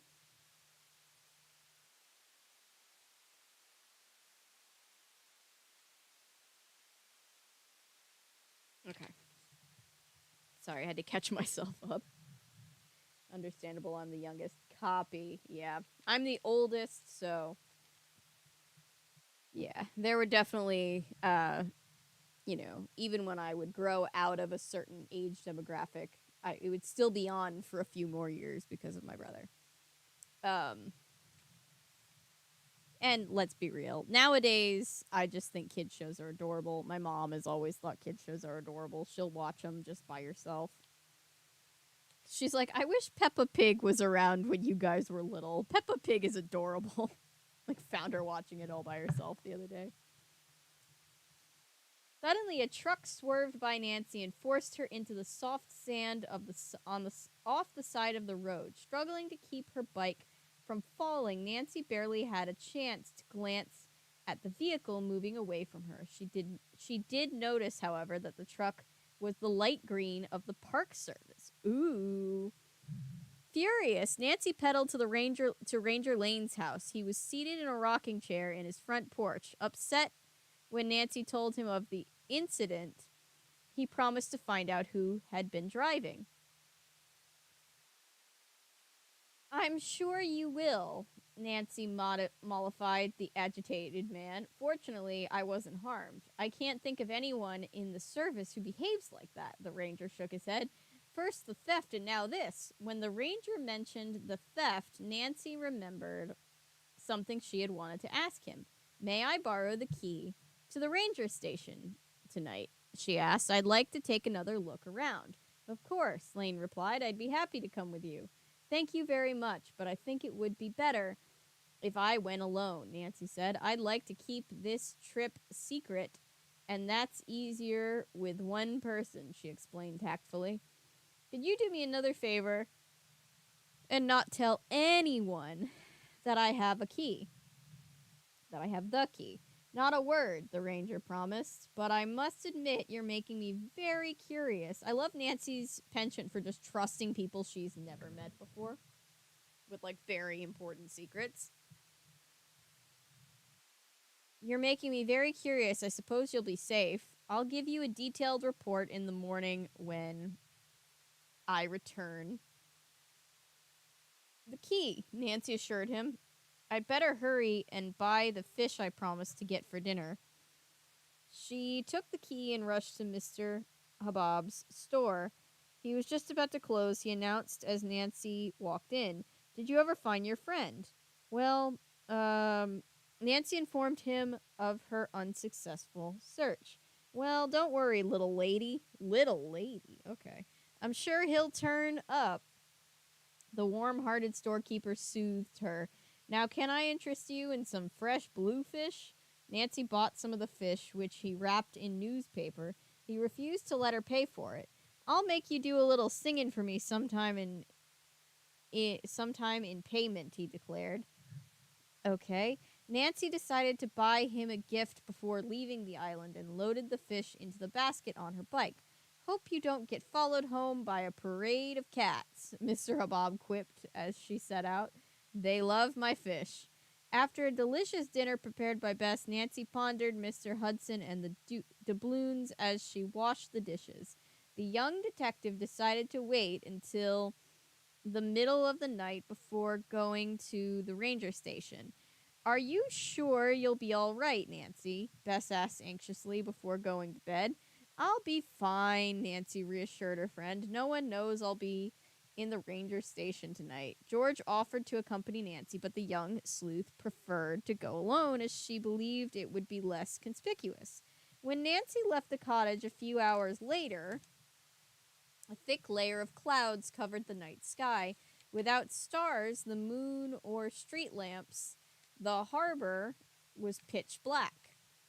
Nancy chose not to shine her flashlight so as to avoid being noticed. She listened to the musical clanking of sailboat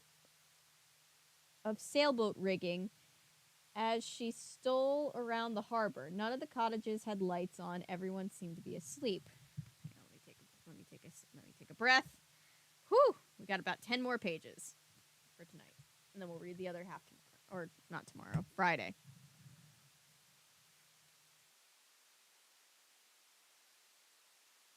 The 80s, early 90s had the best kids shows. They had a lot of really good ones, yeah.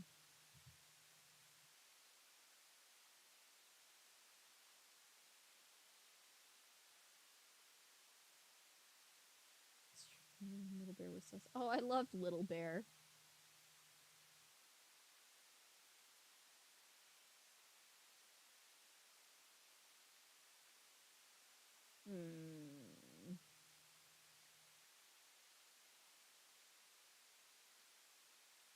My mother says some of the baby toys they have now.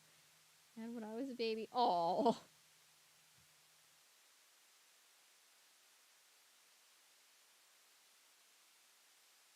the pig taught me how to whistle, but Bluey taught me how to regulate my emotions slightly better. Oh, God. It's good that kids today have things like Bluey. With like YouTube kids content, there's been a lot of sus kids content out there. I'm glad they have things like Peppa Pig and Bluey that are like actual quality. Blue's Clues. You know Blue's Clues is still being made, right? I never covered. They made that Blue's Clues movie last year. I should cover it at some point.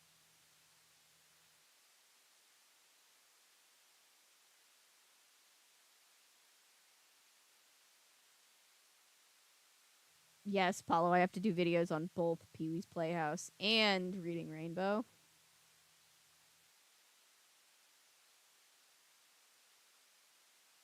I remember Word Girl. People were insane. Like, Word Girl was a little after my time, but I remember, like, my brother would watch that kind of stuff around that time, and I never realized until recently how popular it was.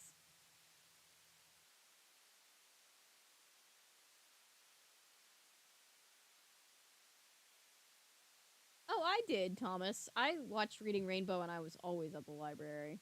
I always wanted to go get the books that they were talking about.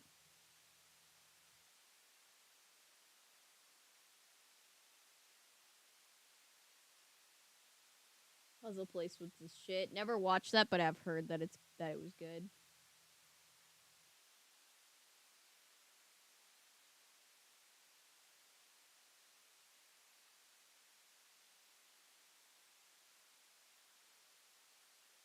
Oh, that's funny, Chris. I didn't know that about Lydia and Beetlejuice being the same as Lynette from Big Comfy Couch.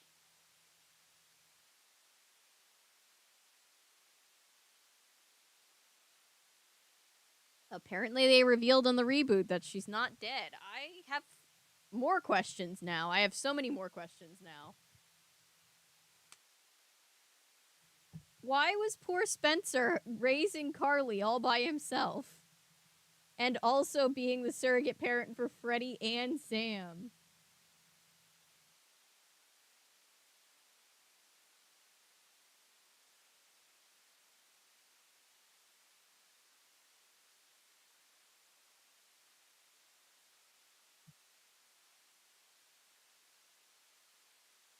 Spencer did deserve better. Loved Spencer.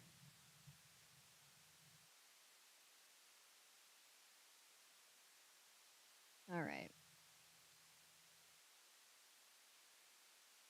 As she neared the ranger station, Nancy thought she heard footsteps behind her. She stopped and listened intently. A boat was rubbing gently against the dock, and Nancy decided that was what she must have heard. The ranger station looked black and spooky. She was glad there was no windows in the building so that no one could see her flashlight. Nancy slipped the heavy iron key into the door and silently swung it open. After shutting the door behind her, the young sleuth shone her flashlight on the floor of the station. Squatting on the rough wood, she examined the area under the chest but found nothing. Nancy inspected the entire floor with no more luck.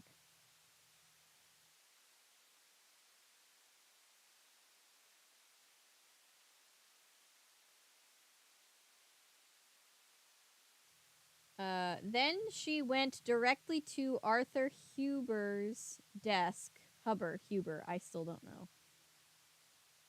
Peering intently at the boards beneath it, Nancy covered a latch cleverly hidden in the wood. She pressed it, and a trapdoor opened to reveal water below. Suddenly, a spooky shadow seemed to dance before her. Blackbeard, she murmured softly, trembling despite her disbelief. Moments later, something hit Nancy on the head from behind and pushed her into the water. Poor Nancy. About an hour later, she woke up to find herself bound, gagged, and suffering from a terrible headache. The girl detective glanced around and guessed she was in the cabin of a catamaran, probably Gerald Curran's, no doubt.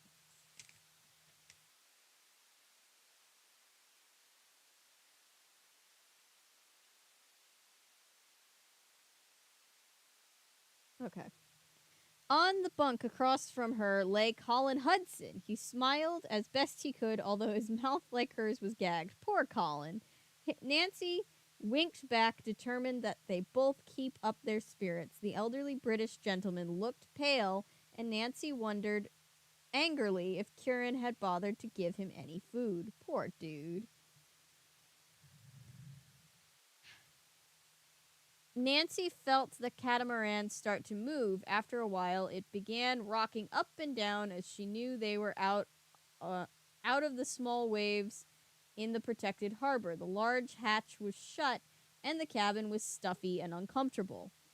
All I need now is to get seasick for the first time in my life, Nancy thought ruefully. The sound of two voices came through a small open porthole, which was the only source of fresh air. Nancy recognized the voices of Gerald Curran and Arthur Huber.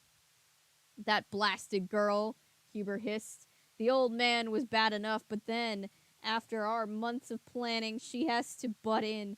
Cut it out, Curran said harshly. No one knows she ever even went into the station, and they won't be able to get it in until they break down the door.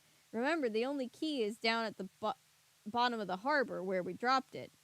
But her friends will raise the alarm, and the whole Coast Guard will be looking for her, Huber argued. They won't know she's gone until morning. Curran replied. By that time, she and the old man will be on a tiny island miles away. You'll be at work in the morning as if nothing had happened. All of the gold hidden in my World War II junk.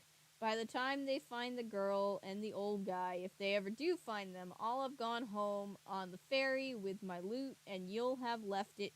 You'll have left too if you know it's good for you. They'll search up the country.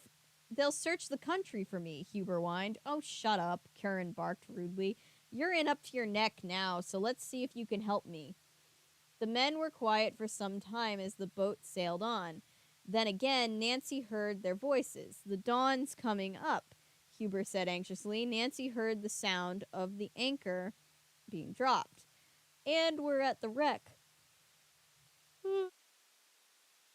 Just as I planned, Curran snarled back. I'll have the gold up here in about 15 minutes, and then we can dump the girl and the tide and the old man. I hope it's not too hard for you to guard a tied-up teenage girl and an old man while I'm gone, Curran called out sarcastically. Nancy heard a splash as Curran jumped into the water. Huber muttered after him, You brainless, muscled monkey. What? What? Nancy thought wryly that the slight ranger had probably waited until Curran was underwater and out of earshot before he insulted him.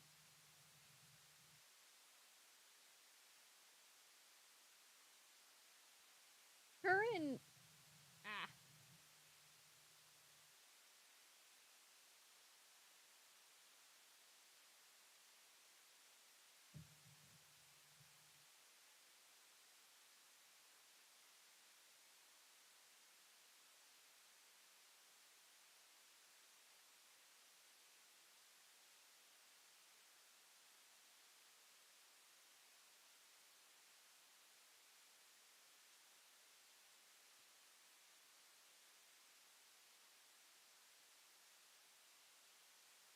Yeah, poor Jeanette McCurdy. I hope she's doing better now.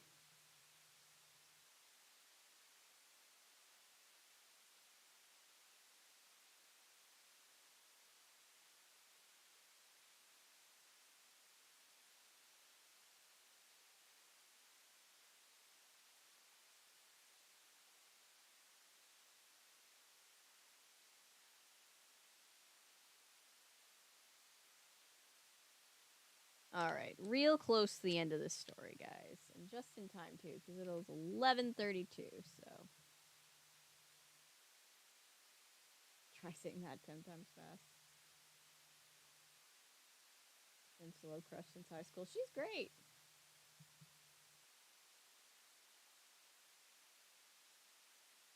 They treated the worst. Yeah.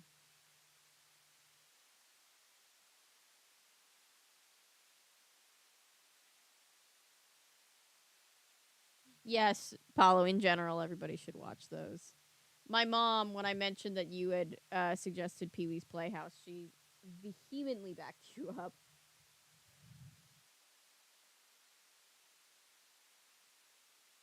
Her favorite scene is the scene where they crash the Twisted Sister music video shoot because the 80s are happening.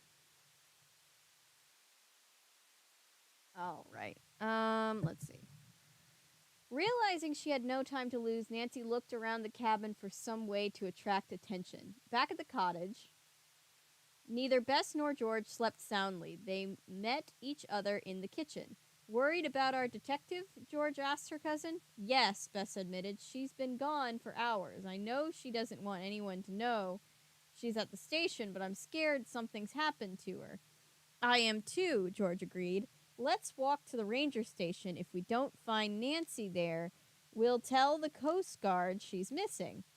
George found a flashlight in a drawer, but the battery was dead. I'm afraid it's going to be pretty dark out there, she warned Bess. I'm so worried about Nancy, I don't care if I run into every ghost on this island, Bess declared stoutly. Bess is a ride or die. We love her. Let's throw on some clothes and march to the station. The two cousins hurried as best they could in the total darkness. Once Bess heard a funny noise and clutched her cousin's arm. It's only a toad, George informed her. Bess apologized, then declared, Toads or no toads, I'll make it to the ranger station or bust. Good for you, Bess. When they reached the building, George knocked loudly and called Nancy's name. There was no answer. The cousins rushed over to the Coast Guard station. I hate to think what might have happened to Nancy, Bess murmured. Bess and George encountered the same guardsman whom Nancy had questioned the night before about Colin Hudson. The young man stated as before. Wait, the young man started in. That wasn't at all what it said. The young man started in surprise when they told him about Nancy. The night patrol is still out, he informed them.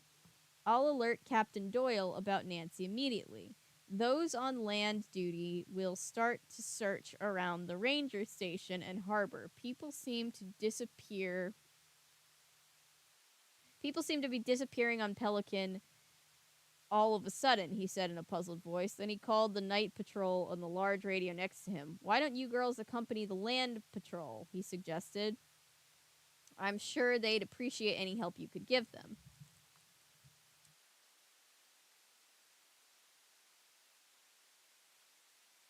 Yes, he did voice Fife in the Enchanted Christmas. I did a video on that. If you haven't seen it, you might have seen it. I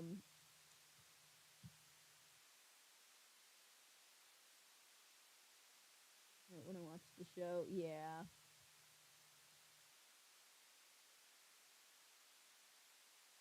Set of the Incredible Hulk TV show. About as hardcore as you'd expect Mr. Rogers to get. Nice, I saw. Thank you for watching, Bopper. Okay.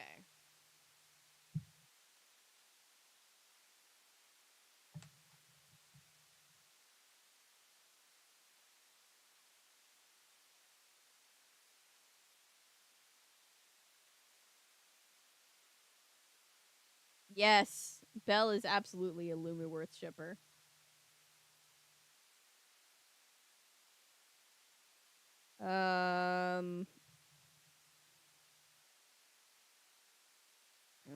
Appreciate all the help you could give them. All right.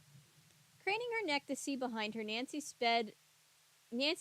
God, my brain is frying fast. Thankfully, we only have a few more pages for tonight, and then we'll read the other half next time. Craning her neck to see behind her, Nancy spied a boat horn. Wasting no time, the agile sleuth twisted her body until her hip pressed against the horn. While Mr. Hudson watched in amazement, she beeped out SOS. The horn blared so loudly it almost deafened her. What are you doing? A furious Huber yelled at Nancy as he scrambled down in the cabin. You'll be overboard with your hands and feet tied if you pull another stunt like that. The man stiffened as he heard a Coast Guard siren off in the distance. Thank you, Chris. Brain food. Thank you so much. Thank you to our super chatters and our members and everybody that's here supporting in any capacity. We appreciate all of you. I appreciate all of you.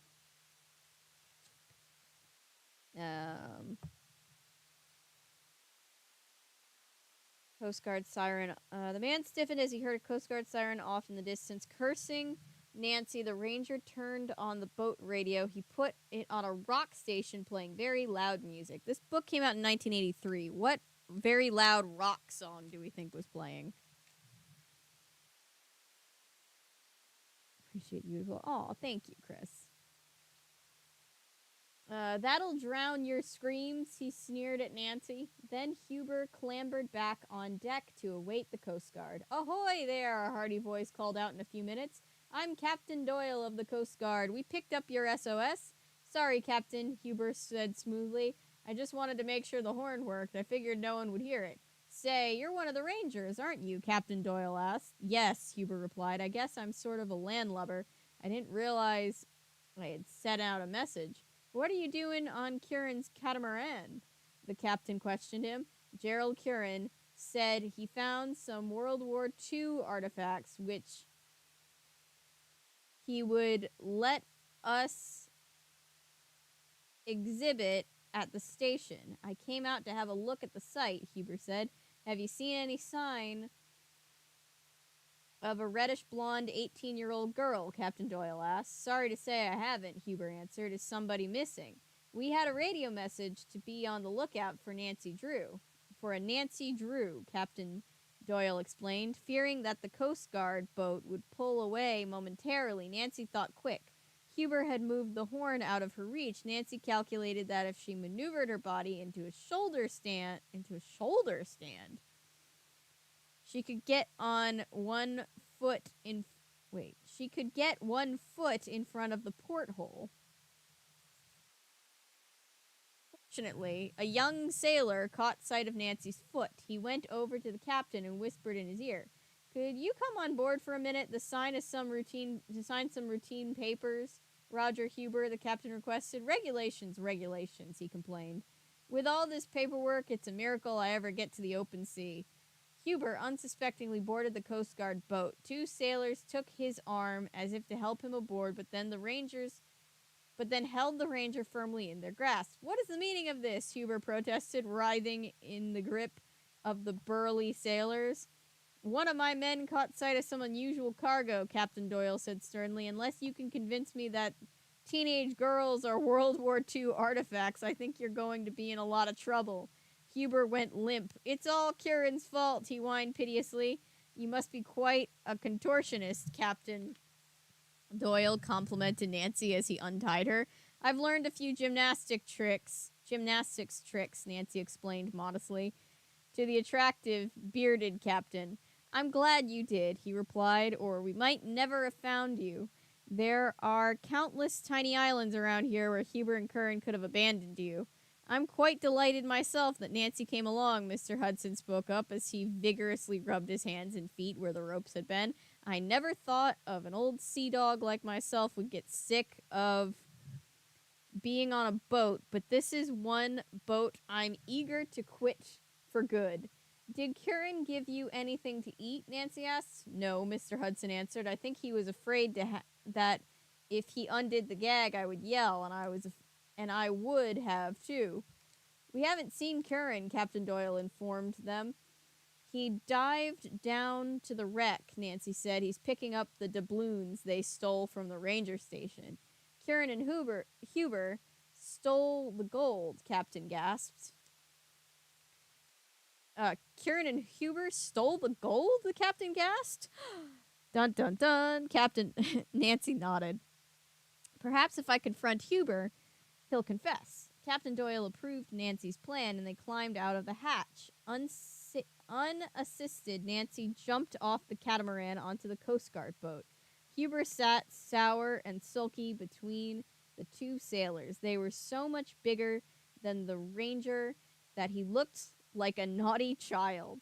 Curran and Huber were partners, Nancy began. Working nights, Curran cut a hole in the ranger station floor from the water below.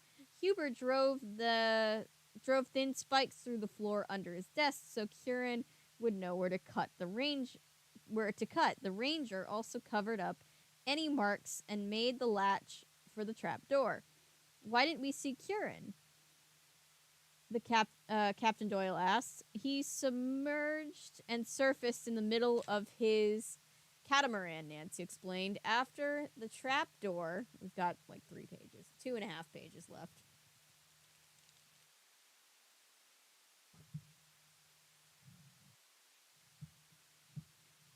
After the trapdoor was finished, she continued, Huber pretended he had left his glasses in the station so he could run back in. Then he dropped the chest of gold through the trapdoor and replaced it with the skull.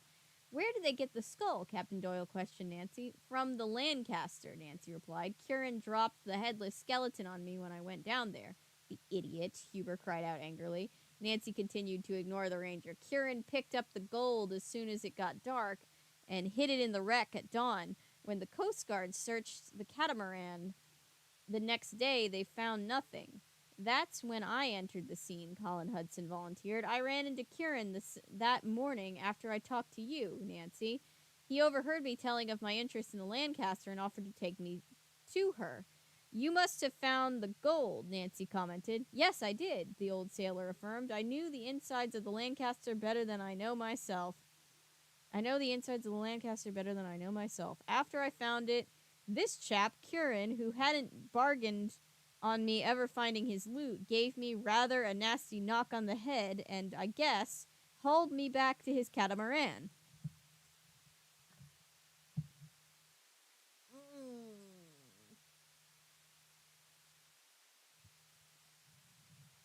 We must have searched it already, Captain Doyle said.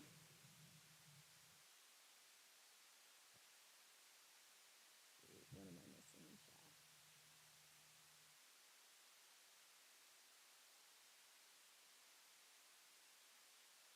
Balls to the Wall came out in 83. Michael Jackson. Ooh. The emotes! The happy emotes! Although the Kermit one is supposed to be mobile. I'll have to see if I can get it to actually be mobile. But yay, Kermit arms! It is a pretty great still, just an in-motion Kermit. Yay!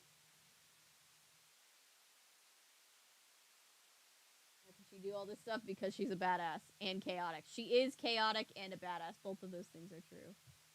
We appreciate you too, Paulo. I appreciate you.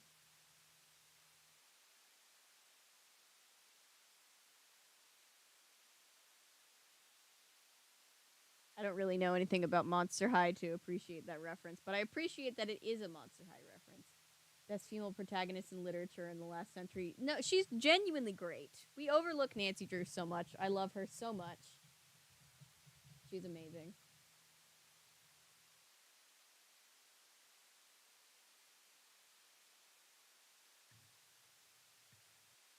Oh, Melon, you young alien.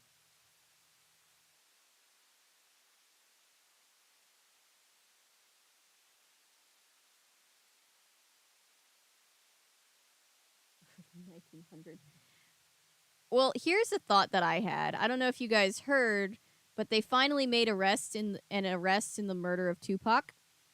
And I was blown away because Tupac was murdered the year I was born, a few months before. So when I brought that up to my mother, she was a little bit blown away.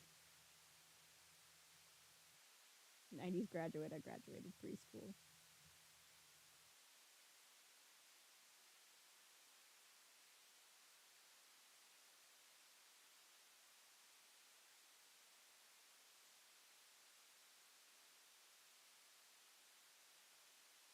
Oh God, not the lyrics to Baby.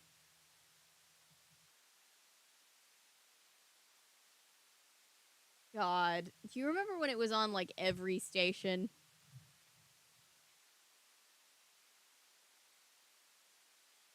Not even shooting himself, but it's something. I'm interested to know more about what drove them to make the arrest now. And I'm very glad that there's at least some progress happening finally in this case. So I'm very interested to see more.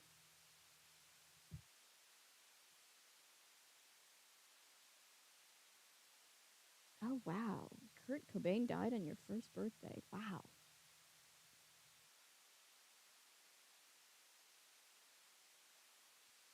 Y'all in Canada can have him back. uh, if you're already not a Justin Bieber fan, don't listen to that last chapter of Imagines. That's the Justin Bieber story because I haven't recovered.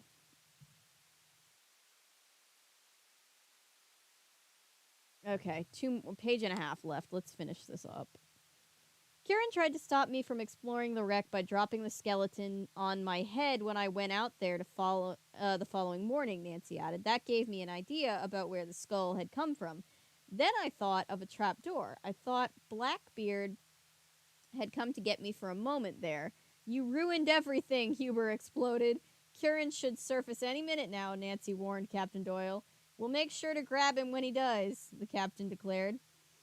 Caught red-handed after surfacing with the gold and seeing his partner in custody, Curran confessed his part in the theft and kidnapping. Caught by a girl, he muttered dejectedly. Hell yeah, you were caught by a girl. What the hell does that mean? That evening, Nancy, Bess, and George and Mr. Hudson enjoyed a tasty dinner prepared by the grateful Ranger Lane and his wife. If you'll take a walk with me, I have a surprise for you, the Ranger announced. I'm always trying to hold the book at a proper angle because the natural reading angle is kind of hard for you guys to see with the top down. There we go. I have a surprise for you, the ranger announced when they finished, his eyes twinkling. He led the guests to George Habab's store. The old fellow sat on the porch grinning, his banjo in his hands. Without saying a word, he began to play and sing, Here's the Ballad of Nancy Drew.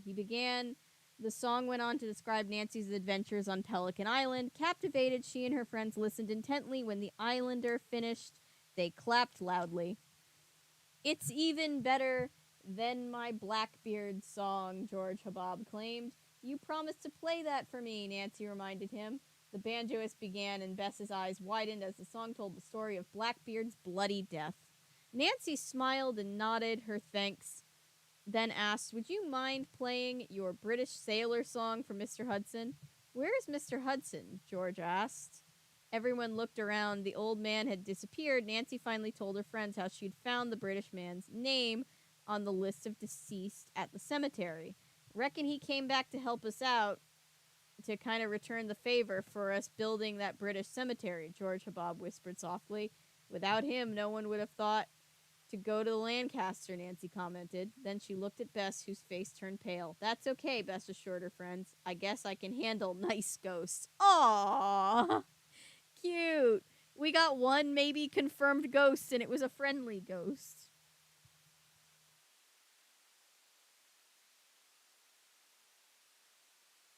Ah, fan fiction.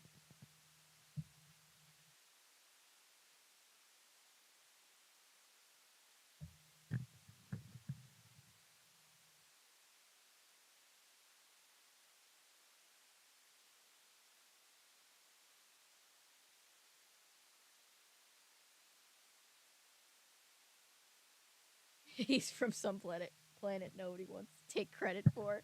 Ah, he was born in Canada? I didn't know that. He must have dual citizenship for him to be a representative. I wonder how that works. I wouldn't care if it wasn't for the fact that it's Ted Cruz and he's awful at his job.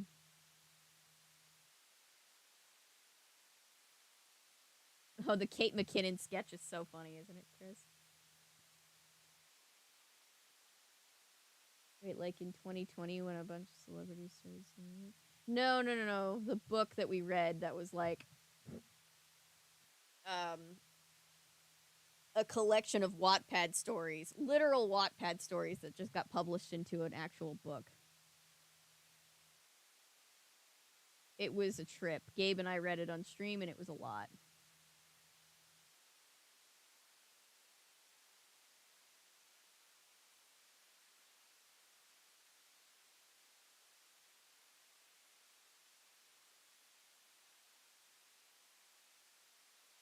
I like how the Canadians in chat are like, we don't want Justin Bieber. God bless.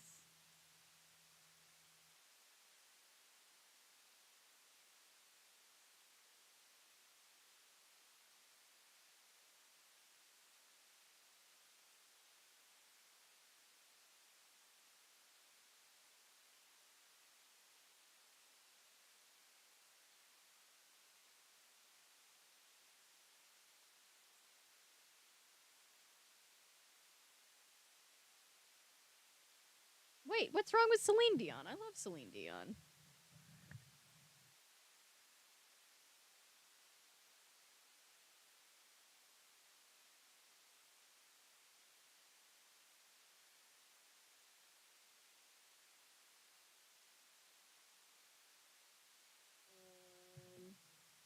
Gave up his Canadian citizenship because he was thinking so much shit about it when he was thinking about running for president. Oh my god, wait, what? What?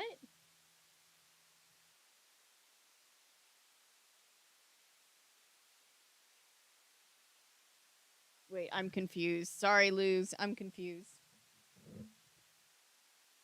That rhymed. I didn't mean it to.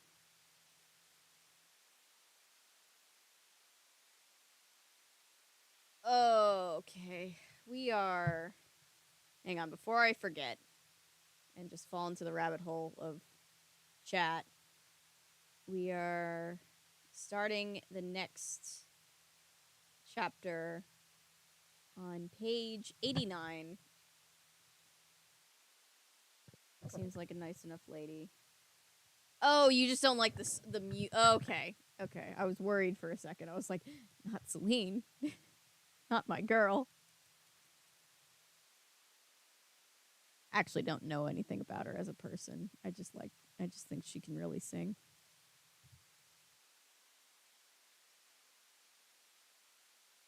Mm.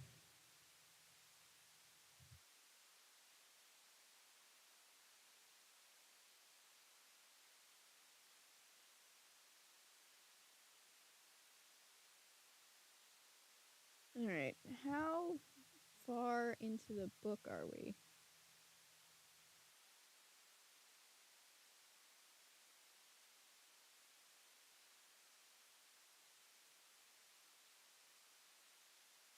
Anyway, we're 59% of the way through the book. We're a little more than halfway. We'll read the rest next time.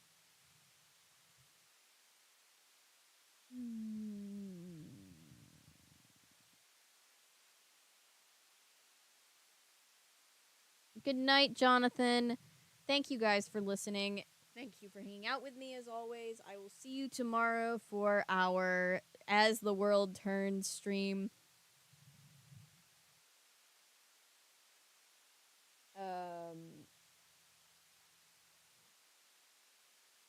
I will see you guys next time.